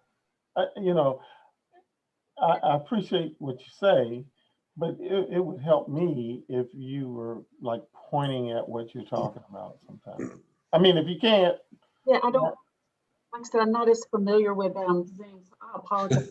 Oh, yeah. Well, I mean, it would just be helpful to me, if you could, but if you can't, don't worry about it. Can you see my cursor at the bottom? No. No? Oh, shoot. Okay. And so that's the thing. I'm actually pointing with my mouse cursor, but now I'm realizing that you can't see that. So, let's see. I don't know. It's not allowing me to do that either. While she's looking to do that, Commissioner, I'll tell you what Commissioner Gilreath was doing is if you look at the fiscal year 2022 column and you go down from the top, you see 3 numbers and a lot of little dashes. And if you look at page 76 of our budget that we received yesterday, Commissioner Gilreath was comparing that page with everything that's in the column under fiscal year 2022. And Alan has included a few more items than Melissa did. But the items that Alan included from page 76 are the fire truck and the Powell Fund items in the middle of the page, and then the last three at the bottom, the 110,000, the 168, and 428. And if you go to the fiscal year 2023 column, Commissioner Gilreath was saying she sees those items there. So it's just a difference that Alan included a few more because he wants to be more conservative and prepare Exactly. to cover I'm good. everything. And Melissa was very specifically geared toward what she is certain is going to come due in fiscal year 2022. And I just wanted to make a comment that we all need to remember that the water and sewer fund is what's called an enterprise fund, that we have the obligation to run it like a business, that our revenues cover our expenses. So in this respect, it would be no different than if we were somebody in a store whose building was falling apart around them. And they said, you know, I really don't want to take care of this though, because I like to keep my prices of my products low for my customers. And so for a while, the customers are happy, and then the business goes out of business because the building's fallen down around them. And we Correct. all know that that makes no sense at all. And of course, we don't want the city to go under, and neither do we want our water and sewer services to go under. So we have an obligation to run this as soundly as we possibly can, so that we never put the next generation of citizens and leaders in the same predicament that we have Correct. found ourselves in. Exactly. Correct. Exactly. Talking about If- managing if- your money versus your money managing you. Yeah. If I may say, I think I'm very much in agreement with what the mayor just said. And I think as far as our citizens are concerned, is how we inform them and Exactly. our justification as to why we're doing what we're doing. Nobody likes a rate increase, but when Duke Energy increased my rate, I didn't get upset much. I just continued to utilize my electricity. I think our citizens are gonna they're seeing the benefit of what we're doing. Is because it wasn't done previously when it should have been done. So we're trying to play catch up. Right. I feel like Alan and especially the water department get a lot less complaints about the taste of the water, the smell of the water, now than they did previously, because we're working toward correcting those things. So it's a matter of how we inform our public of what we're doing and why we're doing it. Well said. I just can't express myself as well as you do sometimes. The old gray mare. That's what I am. In previous meetings, we actually have already said that. We talked about PSAs that we will probably need to do as a result of this. And so seems to me that the board may be in agreement that that is truly what we need to do. And when we do our PSAs, don't put it in layman's term. All of us on the board, we're understanding debt services and capital projects and all of that. But when Miss Bessie don't understand is reading the paper or the PSA, she needs basic information so that everybody will get a good understanding of why things are happening the way they are. Everything, as Commissioner Kern said, is increasing except our Social Security. Yeah. And we're all adjusting. I love having clean water. I love not smelling any foul smells from the sewage, and I think everybody does. So this is something that this is not a want for the city of Oxford. This is a need. Yep.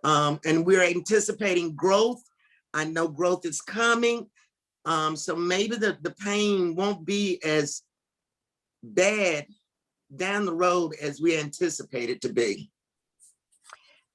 Pat, I I think you're right about that. And I'm fine with the 5% increase this year.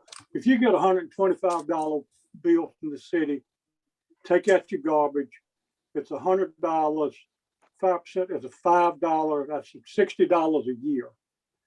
Our water and sewer is cheap compared to other cities.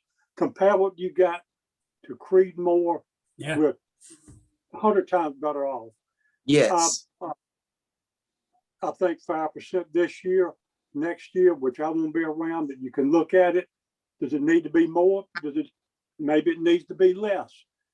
When right. we get back to the budget meeting, I want to follow up on the pilot program and some more questions on that. But I think, I mean, well, basically, you don't have a choice. We've done the work, we got to pay the bills.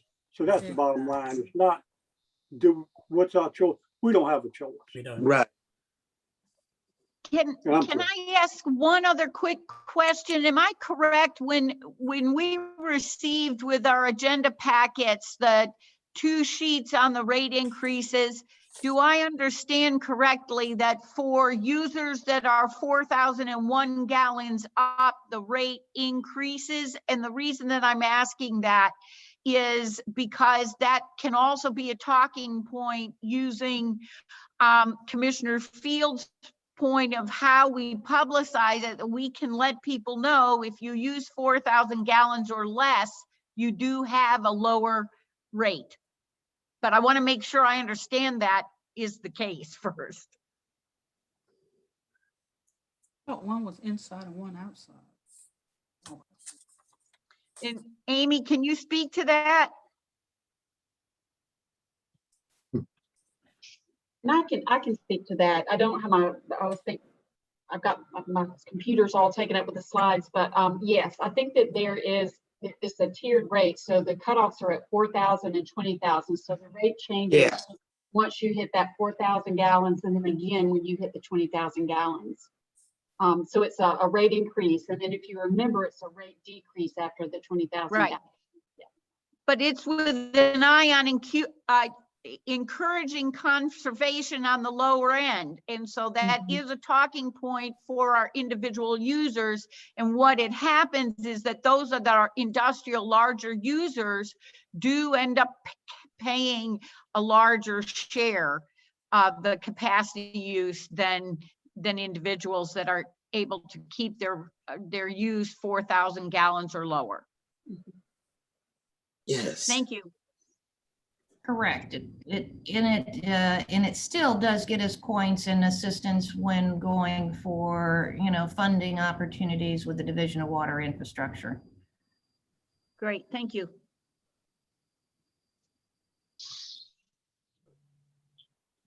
Okay, any further questions for Ms. Levine? No. Melissa, thank you so much for your assistance.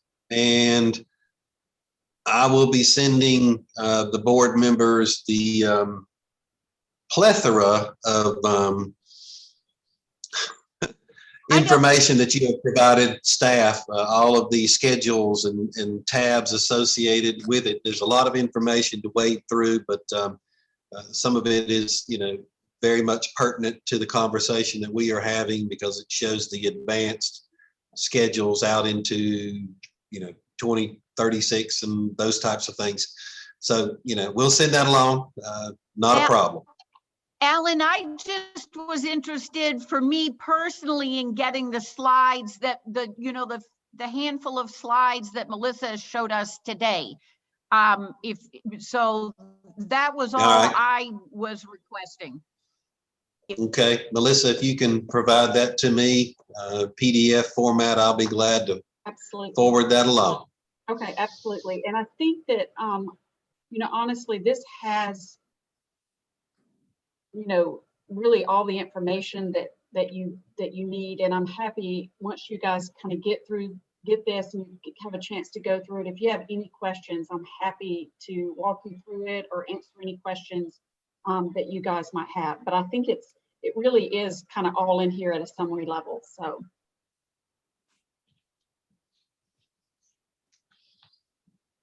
Thank you. Thank you. Thank you, Melissa. all right, thank you guys. We will be in touch. Sounds good. Thank you all.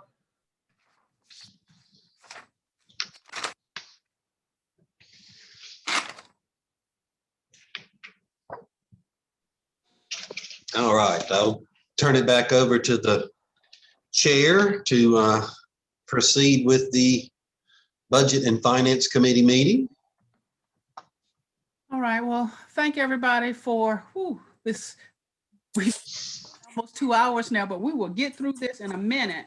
I think if we'd started the meeting initially, I just wanted to thank Tina and Cindy for their reviewing of the past minutes, just to get us back on point with regards to the funding for the pool and the amounts of money set aside. I really do appreciate the effort that you went into to making and following through with all of that, to bring clarity and to get us back on track of where we should have been, and to give us greater understanding of where we need it to be. So thank you for taking care of that for us. And would like for anybody who has any questions regarding the budget or any other questions, just give us the page number so that we can all follow along. And for Quan and myself, maybe just a pointer.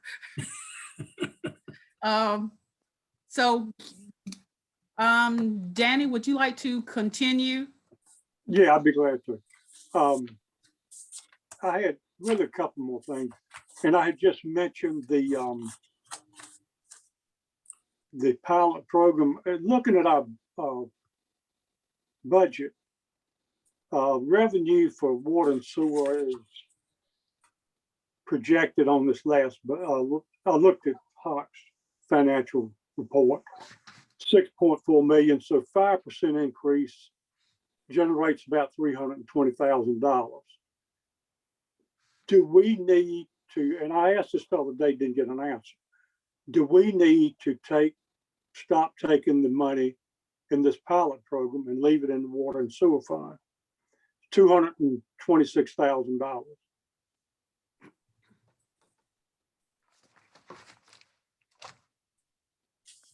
What documents are you looking at? We established back years ago, it's called, and I think the mayor, she should remember, pilot payment in lieu of taxes, where we took money out of the water and sewer fund and put it in the general fund and called it, I think it was tax on property tax, if I'm thinking correctly. Do we still need to continue doing that? Do we need the money in the general fund or the water and sewer fund? That's what I'm asking. Danny, you're talking about the 725,000. No, it's $225,000. Are you familiar with that, Alan? Yes, I am. Yes, I am. And my answer would be that I think that if this board is in agreement that pilot or payment in lieu of taxes contribution to the general fund from the water and sewer fund is on the table as far as its utilization in terms of reducing the transfer, I would dearly love to be able to utilize that funding to construct the budget. I will tell you this, that that has already been done in one of the line items that was essentially doing the same thing, where we were paying rent from the water and sewer fund. If you remember that, we were paying rent from the water and sewer fund to the general fund. I eliminated that beginning last year because I just that didn't meet my standard, I guess is the best way I could put it. And we had the capability to do that within the general fund. The general fund probably, and I'm not going to speak for whoever, just made that choice and that decision, but at the time, the general fund was not in the healthy condition that it is now, and hopefully where it will remain. And so at that time, that was done to help the general fund be able to meet the expenditure requirements, to have enough revenue to do that.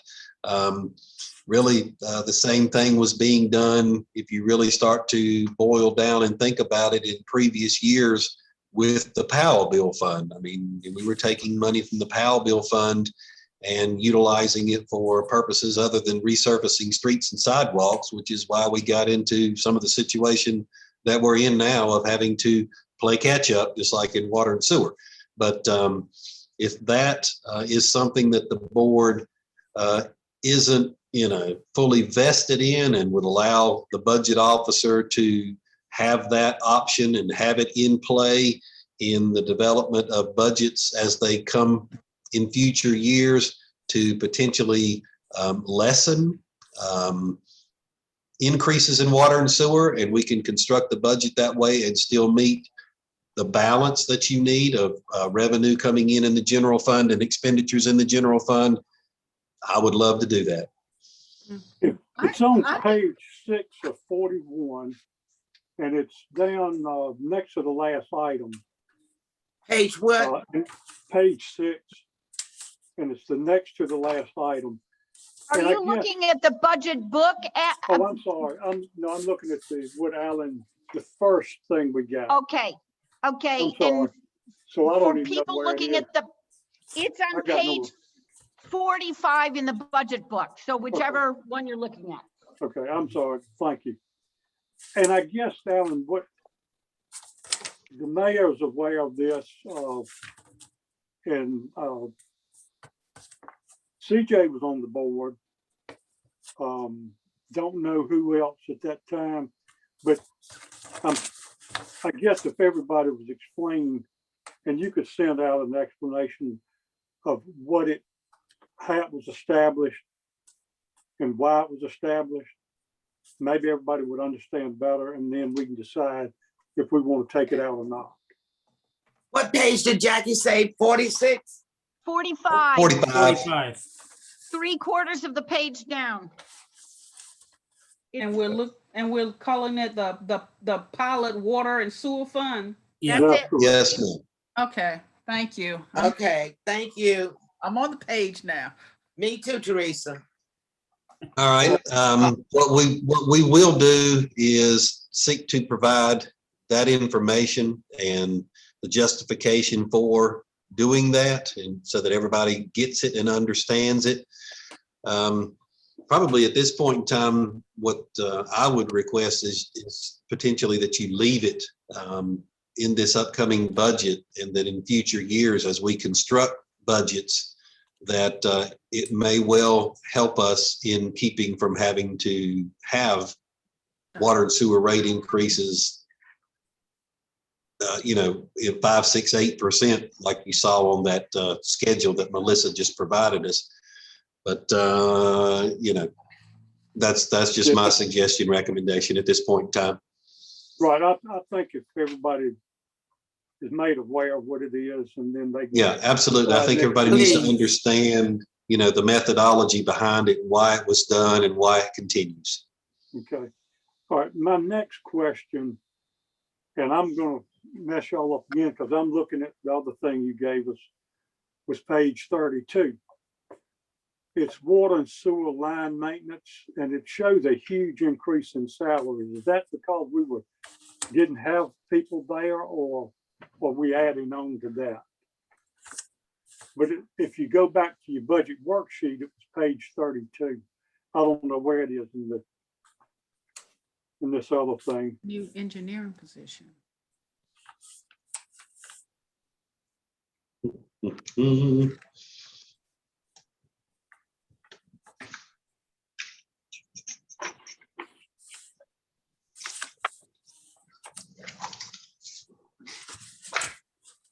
All right, let me see if I can find it. Hang on just a minute.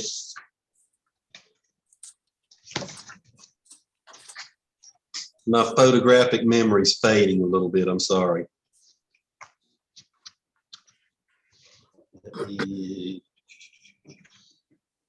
7150.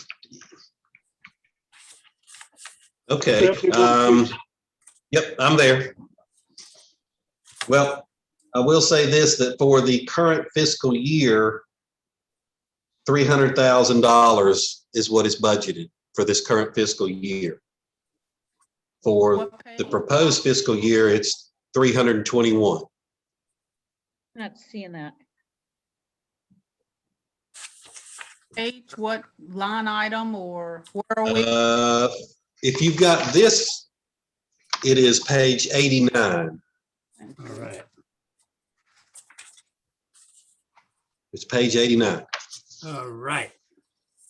Thank you. And what I'm looking at to give you the $300,000 number is this document that we print out, on a monthly basis. That is our financial statement that is for this current year. So for the current year, what was budgeted was $300,000 for salaries and wages. Okay. And for 2021, 321,000 is what is anticipated. And that takes into account what we've been talking about previously as far as any decision regarding salaries Okay. for employees. I apologize, but I still, on my page 89, under water and sewer line maintenance repair, I've got 0. So I'm completely confused. And on page 32, I'm not sure I see it either. Because I'm looking, I've got both books here. I mean, the Okay, just what was that specific question again, Commissioner Curran? Well, I mean, you've answered it. No, but the rest of us want to understand the answer, or where to find it, or to ponder it. Okay, I was at page 32 of the budget worksheet. Okay. Hey, Danny, you don't have the proposed budget with you? I do, but I hadn't been looking at it. I had, I think the had rest of gone- us are using the proposed budget, Danny. I had gone to the worksheet. Bless your and heart. I had highlighted things on the worksheet, so that's why I went, You probably got a headache looking at that thing this long. that's why I went back to it. So Danny, are you looking, what line down are you looking at? Oh, are you looking at the department request at the total at the bottom? That's 388,968 and then goes That's to right. 841, 875. That's right. Yeah, that's, okay. So I don't have that, so I have to stay with the budget book. Mhm. And you can read it a lot better. On page 89. Okay. Okay, I can tell you what the difference is between the current year and the proposed fiscal year.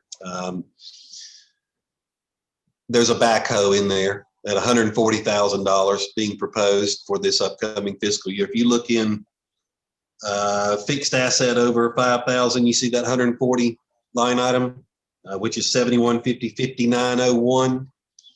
Mhm. That is to replace an aging backhoe in the water and sewer department. Wow. And Okay. that's really the difference between this year, current year, and next year. Because this current year, we have, let me make sure I don't lose my place in either one of them, water and sewer line maintenance. There's $688,650 was what was budgeted. So you add 140 to that and you're basically apple to apple. Okay, Perfect, thank you. all right. Somebody else go.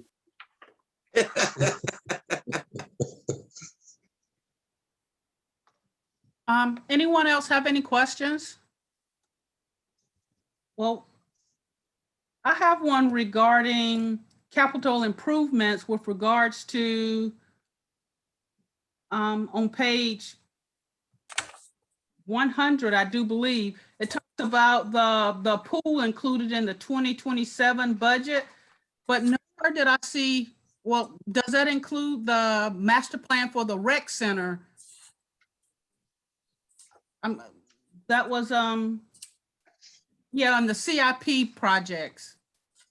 And it was for the 2027 year. I was just curious, what did those numbers really represent? Are you talking that one specific line item of, what is It it? says on page. Oxford Parks and Rec New Municipal Aquatic Center? Yes,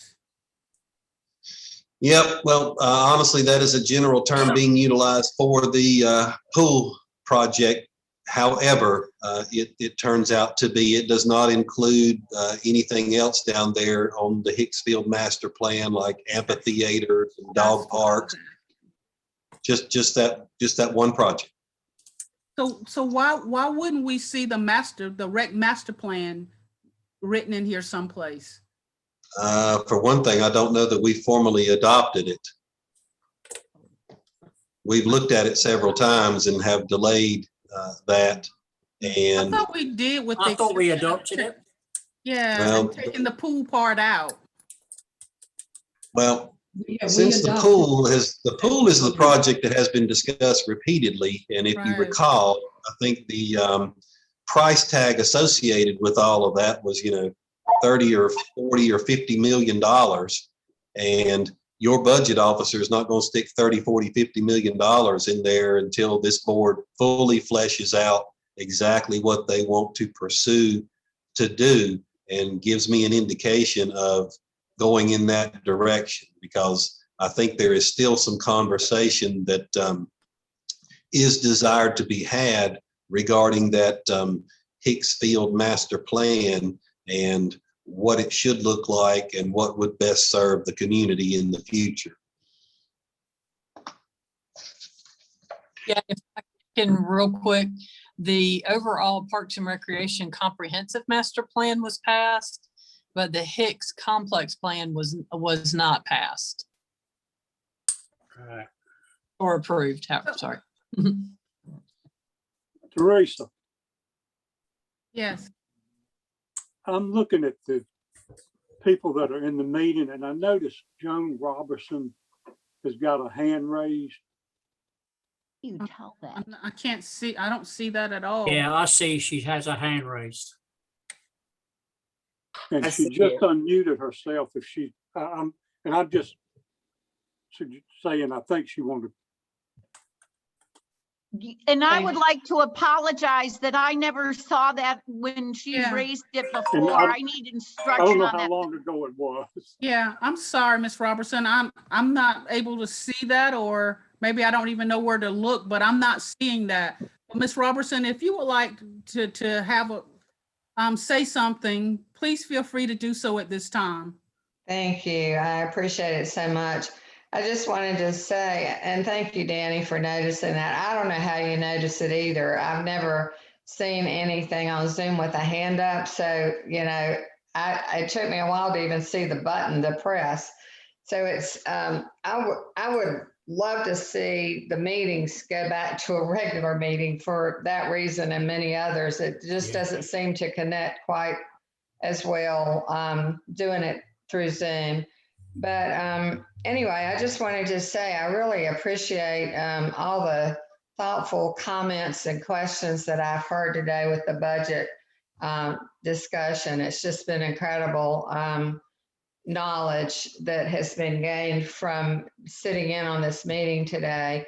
But I also wanted to just say that at the meeting last night that there was a comment made, sort of a offhand comment that people don't show up until the pool is mentioned.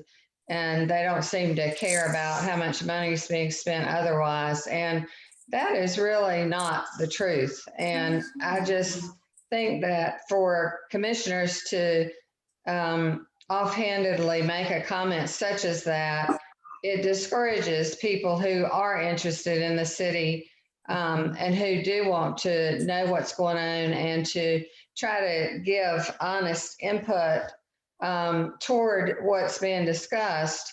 It just sort of puts them off and discourages them from coming back to meetings.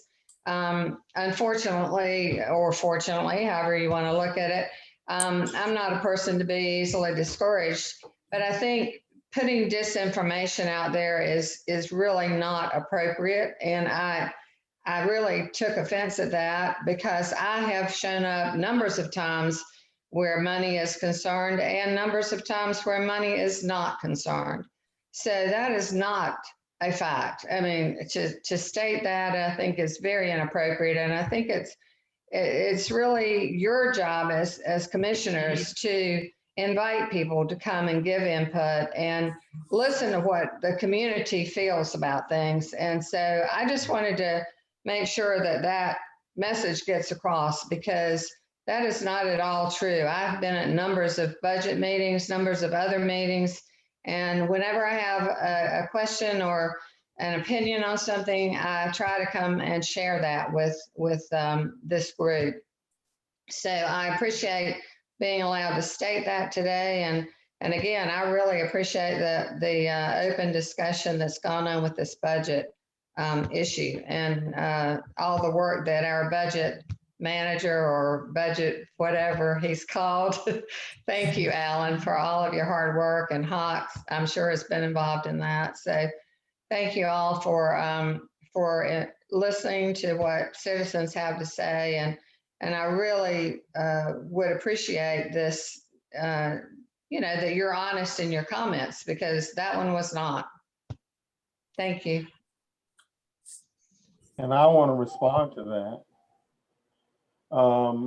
First of all, Ms. Robinson, I know you have participated in a number of city council meetings and you have attended some of our meetings. That comment was not directed only at you. We have had a number of discussions over the 13 to 15 years I've been on the board about the pool. And all I'm saying is that people have made comments about, monies available to do a pool when, other subjects that are discussed, there's never really any real concerns about whether we have funding to do it. And so I'm speaking of over the 12 to 15 years we have been discussing the pool. And, it's my feeling that there are pools available.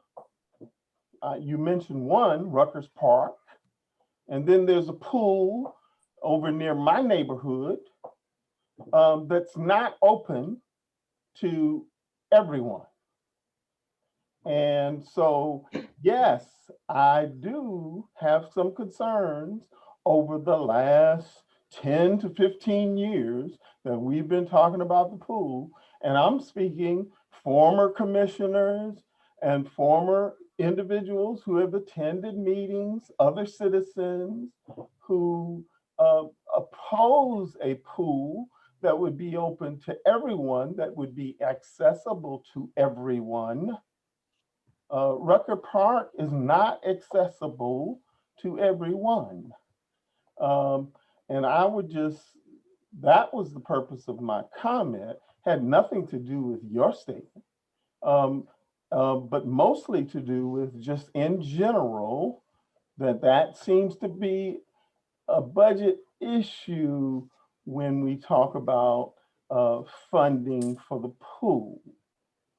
And my whole thought is we ought to have a public pool that's free, that's accessible to all the citizens of our community. We are talking about the fact that we are getting new developments. There are going to be new people coming in. You know, the city is growing. So I don't think it's so unusual to not talk about having a recreational facility that's open to everyone. And that's including senior citizens as well as youth of all colors and all races. And you know, I think it would be a great thing for the community. And so that was the purpose of my comment. And you can come to as many meetings as you want, and you can make as many comments as you desire to do. If I have a comment to make, I will make it. And I know what my job is. Thank you, Quan. Thank you, Ms. Robertson, for that dialogue. Do we have any other comments or concerns? Yes, ma'am. I got one thing I want to bring up. This has been brought up last night. Well, the budget meeting been brought up a couple times. Police turnover. And it's brought up experienced officers are not leaving, and they're not leaving because they can't leave. They can't afford to leave. They can't leave being a lieutenant or a sergeant and go to another department and go to the bottom. So no, they're not going to leave. They're never going to leave. I think we ought to look at the police, the take-home policy on the vehicles, if that is an issue. But if anybody is really interested, we got a sheet back in March, and it gave last year's departmental turnover. Yeah. And if you look at that, there are 15 police officers, 1 retired, 14 were terminated. If you want to know why they're leaving, go to the top of that list and go see that person and ask them. And that's all I'll say. Okay, thank you. I have a couple of questions regarding a few other budget issues and stuff. With regards to technology noted on page 101, in the prior budget, we had $540,000 through 25-26, and now we only have $25,000. I was wondering, did we take care of whatever some of those projected expenses would have been, or we've totally taken them off the table? What page is this, Commissioner? Page 101. 101. 101, thank you. And What line item were you speaking, Teresa? Technology. Thank you. Which one? Alan, did you say last night that we have to buy a new server or something? Right. 17,000? Right. I understood that part of it, but when you look at I think it was the CIP long range, it had over $540,000 worth of technology stuff over the course of the year through the year 25-26. Right. Year. And I was just curious, what was taken off the plate, or has something been taken care of already that it didn't even need to be shown anymore? You're muted, Alan. You're muted. Okay, getting late in the day. I'm not paying as much attention as I should. And I only had strawberries and Kona ice for lunch, so my blood That's sugar's your getting low. fault. I know, There were I know. plenty of burgers. My response is a little bit of both, to answer your question honestly.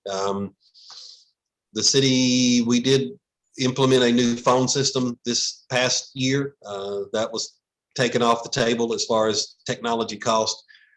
We were looking at some expense to go to the cloud and do some of those types of things. That is being reassessed currently with all the other CIP needs that we have in terms of their priority. It may reemerge yet again in future years as far as technology cost and needs. So, I will say that a budget and a capital improvement plan, you try to establish a roadmap based upon the best information that you have available to you at the time. And it does change oftentimes from year to year. That is one that changed because of some of the technology needs that we've been able to meet, but there will be more. I will say that there will certainly be more forthcoming in the future, but what we believe we need for this next year is that new server to enhance our capability to really add new accounts. That's probably the biggest thing. The server is going to assist us with the email capability. That seems to be a challenge for us now because so much is being done by email, especially during this past year, the pandemic, with people not being able to meet. Everything's email, and we're just running out of space and capacity, but a little bit of both to answer your question. Well, I'm the forecasting queen. I campaigned with that. Anyway, I was curious. My other question is very similar. In the general government, we talked about updating the elevators, the carpet in the auditorium, and the windows, and was just curious if that has already been done. But then there's a price for a generator that has doubled in price in the budget, though. Yep, the generator that is envisioned to be replaced here at City Hall. If you've been to City Hall when we've been out of power, no, you don't want to be. It's not a whole lot of fun. The generator that we have is old, and it does not meet the requirements of City Hall as far as being fully operational. What I'm getting at is it is limited. It does not run all of the systems necessary for us to be fully operational. If the power goes out for an extended period of time, like what we had back in, I think it was Hurricane Michael, something like that a couple of years ago, where we were out for a day or two, you're limited in your capability to operate because the generator does not have that capacity. So the increase in the generator replacement cost is taking into account what we project it would be for an increased capacity or increased size generator size more to this facility. Okay. So, but does that mean we took away, have we updated the elevator, the carpet, and the windows? No, we have not. Okay, so it still needs to be done. That money is still there right now. I'm trying to get building and grounds to move forward. They've been a bit reluctant with the coronavirus pandemic taking place because to replace the windows, you're going to have people displaced as well as bringing in people into the building to replace the windows. So that project kind of got delayed with the pandemic, but we're hoping to get that done here as things start to open back up. Now, whether we can get it done in 7 weeks, that's another question, but we're certainly going to strive to do that. Okay. And the parking lot at OPS, Public Works, that price doubled, more than doubled. Yeah, it did. And it doubled because Mr. Blasco actually, Page 99. Thank you. Mr. Blasco actually got a creditable source to provide an estimate. The previous one was a guesstimate. This is an actual estimate. Okay. And there was a decrease in the amount contribution to Plummer Cheatham by $2,000. You took it out of my mouth. What was that? Why was that? It's based upon the amount we're actually spending to provide the maintenance down there. If you look at history of cost and what we're expending to do the mowing there, if you take a look at our current budget and the cost we're paying and look in previous budgets, that's what it was based upon. Okay. Thank you, Teresa. I was going to ask that. So, but does that does that mean that if the costs go up this year, we won't be able to pay them? No, we'll continue to pay them. We would just have to make that adjustment if that's what happens during the course of the year. And with regards to what is noted on page 103 with regards to Elmwood Cemetery, that went up to $100,000. Is that because of the projected stormwater issue that we're dealing with? And does that mean, in my mind, when we went out there to visit, we had lots of options as far, well, and I'm not trying to be an engineer because I heard that in the meeting. But anyway, I'm just saying that, you know, $100,000 for that, we have lots of other options. So are we already what we're gonna do versus just fixing the stormwater and kicking that can on down the street? We do. That number that you see for that stormwater project, I think all of the board members know as well as I do, we don't have that information yet. And we may not have it before we get this budget adopted. And I felt like there needed to be some number there. That is more, it is going to change, you know, based upon whatever Friesen Nichols provides us as far as options and whatever option that this board selects. Okay, but we're gonna be doing all the options, even if it means repairing what's there and diverting the water out of the cemetery is a possibility. Absolutely. Absolutely. Very good. Okay. Commissioner Bridges, please.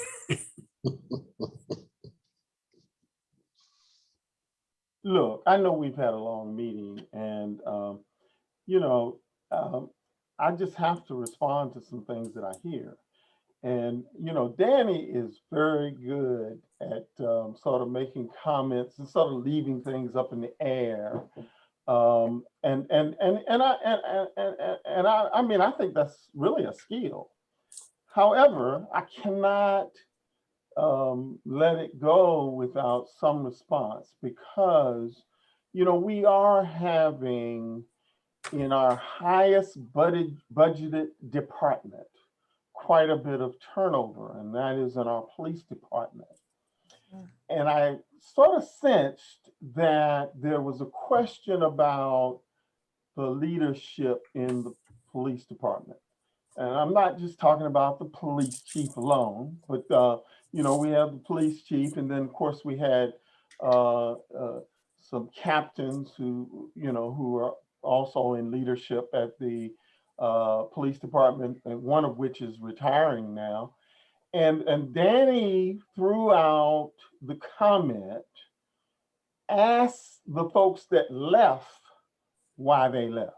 Now, you know, to me, first of all, there may be some personnel issues relative to that. I don't know if we can do that, first of all. Maybe that's something that the manager would have to look into. But I suspect that each time someone leaves a department, that the manager gets some information or a knowledge about what happened to cause that individual to leave. I'm sure he has discussions with the police chief and or other people in leadership at the police department, because I sincerely think that we have to take some steps to hold on to experienced and good police officers. And that comment sounded as if there were other reasons other than merit pay, other than us being online with other departments as it relates to being able to hold on to police officers. So I'm making this comment to, I mean, I don't believe the police chief is on this Zoom. But, you know, I think it's important for the manager to have a conversation with the leadership over there to pin down why we're losing so many officers. I got the sense from Mr. Curran that somehow it's something else other than pay, other than merit pay, other than, you know, take home cars and other things that other departments might offer. And so I want some clarification on that, because I take this serious. And I want our police department to be efficient. I want it to be experienced officers, so that we won't have here what we have on the national level. And y'all can take that any way you want to take it. But No, Quan, but the I agree important with thing you. And is I'm that we hearing look you, into that. Quan.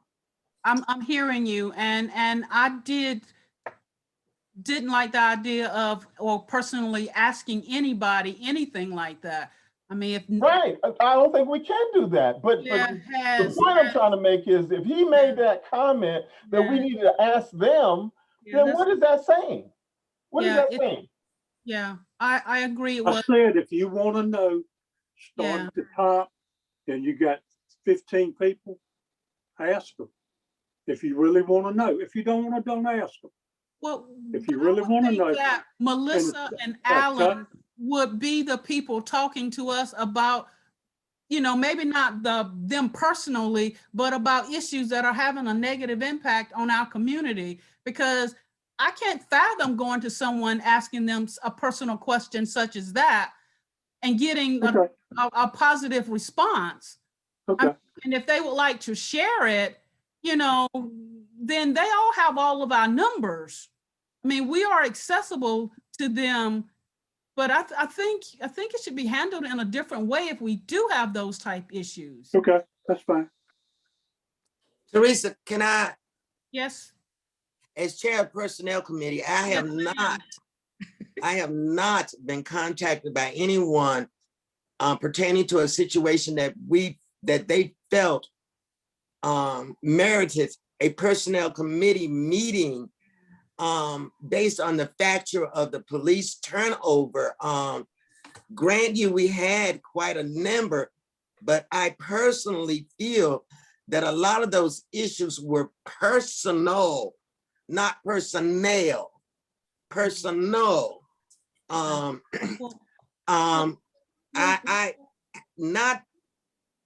I think I'm maybe one of the least known commissioners in Oxford. So therefore I have an advantage of being able to talk to people, and people talk to me by not knowing who I am or the title. I don't carry that title a lot, because you can find out more by not carrying it than throwing it out front. But nobody has come with an issue that needed a personnel committee meeting Right. that justified personnel actions. Thank you, Pat. And let's get back to the budget part of this, but that is good insight. Yes. And we should put things where they belong. We will trust Yes. Alan and Melissa and the department chiefs to deal with these things in an appropriate fashion. And the board will come on board only when we're invited to do so, i.e. Right. Personnel committee. So thank you, Pat. Thank you, Quan. But it's been brought up. That's why I brought it up. It was brought up. Well, let's stick with with purely budget stuff today. I didn't bring it up last time. Somebody else brought it up. So I do have one other thing for the budget, and Alan may have mentioned this, and I missed it, but when we have the personnel committee meeting about the pay raise, could we have a figure of what a 1% increase will cost? Salary, benefits, the whole works. And then that way we can base whatever we're gonna do, whether it's 1, 2, 3, 4, 5, whatever. So we'll know what the cost is. And I would like to throw out, related to that some organizations, and then we obviously can put this to the personnel discussion, but some organizations actually split. Like, so for example, Alan made an allocation for 4% for merit, but it could be 2% cost of living, 2% reserved for merit increases, because you don't give those across the board. And it would give you more flexibility that somebody who's really overperforming, they're not necessarily limited to 2% because you use that pot of 2% to do all of the merit increases. So there's some options we can look at. Right, and our budget clearly talks about the merit. If we go that route, we probably need to have in there the number, the parameter of the numbers, because right now there is nothing specifically saying Right. the percentages.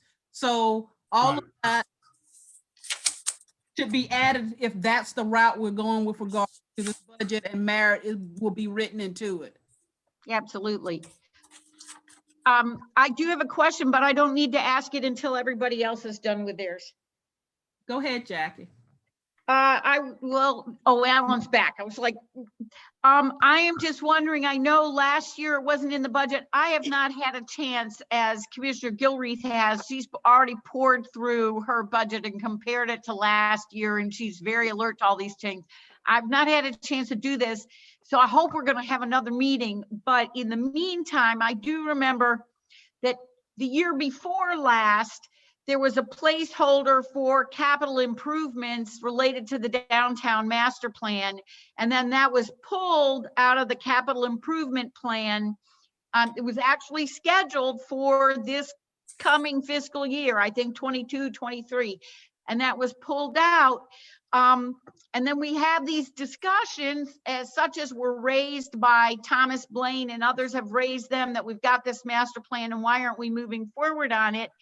And then the answer is we don't have any money, but if we don't put any money in a plan, in the capital improvement plan, we will never have any money. So I'm just wondering about the opportunity to put it, I'm not saying this year, but can we not get a line item, whether it's for the entire amount or, we just put 5 million in there, something that says we actually intend to follow through on substantive aspects of the downtown master plan rather than some of the more affordable ones, or in addition to.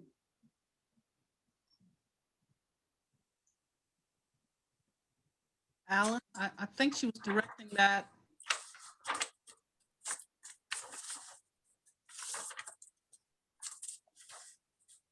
I don't have any issue with doing that, as long as the board understands that, it's the capital improvement plan that I try to put together and provide to you. I try to have individual projects or items actually targeted for the funding that is being identified in whatever year.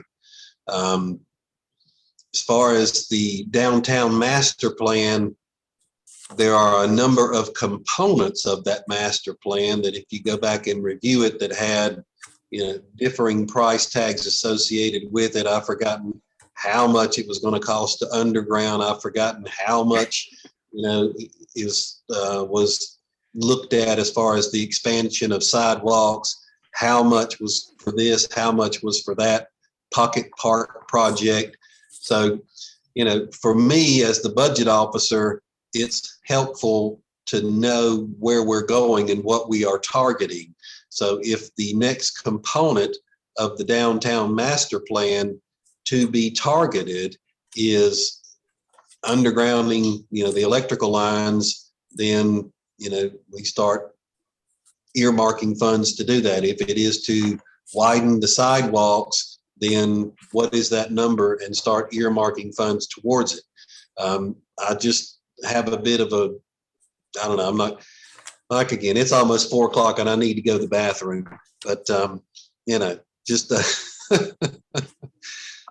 just going, I'm going to take $500,000 and stick it in here for the downtown master plan. And 3 to 4 years from now, Thomas Blaine and whoever else is going to come down here and go, it said it right here in your capital improvement plan that y'all were going to spend $500,000, to do X, Y, Z. I don't know that I want to pin you down to that extent. That's just me. This board can do exactly as you choose. It is your budget. And if you would like to at least see an entry in there similar to the pool project, then I don't have a big issue and problem doing that. But I would love to hear essentially how the board feels in regards to that. And I know it's getting close to 4 o'clock, and I hate to even bring the topic up, but the mayor and I were having this little discussion after yesterday's meeting that, I'd mentioned to you before that local governments in North Carolina are going to be receiving funding over the course of the next couple of years from the American Rescue Plan. And some of that funding can be utilized for infrastructure. We need to be thinking in terms of what is our plan to utilize that funding and how is it best utilized to meet what goals that we have for Oxford. All of the information that is coming down associated with that is basically saying, look at it from the perspective of a one-time funding event. It is not to be utilized for replacement of what you would normally be receiving in tax funds and things like that. That it should be used to, advance your community into the future, to provide economic vitality and strengthening, and to repair damage potentially done by COVID-19 and all those kinds of things. So that money is coming. Had a webinar on it yesterday, as a matter of fact, 3 or 4 of them yesterday. So, You're freezing but out. there's additional information forthcoming, but we are taking steps now to make sure that we get those funds. But we need to start talking about what is our plan to utilize those funds. And this board is going to be the board that actually will be doing that.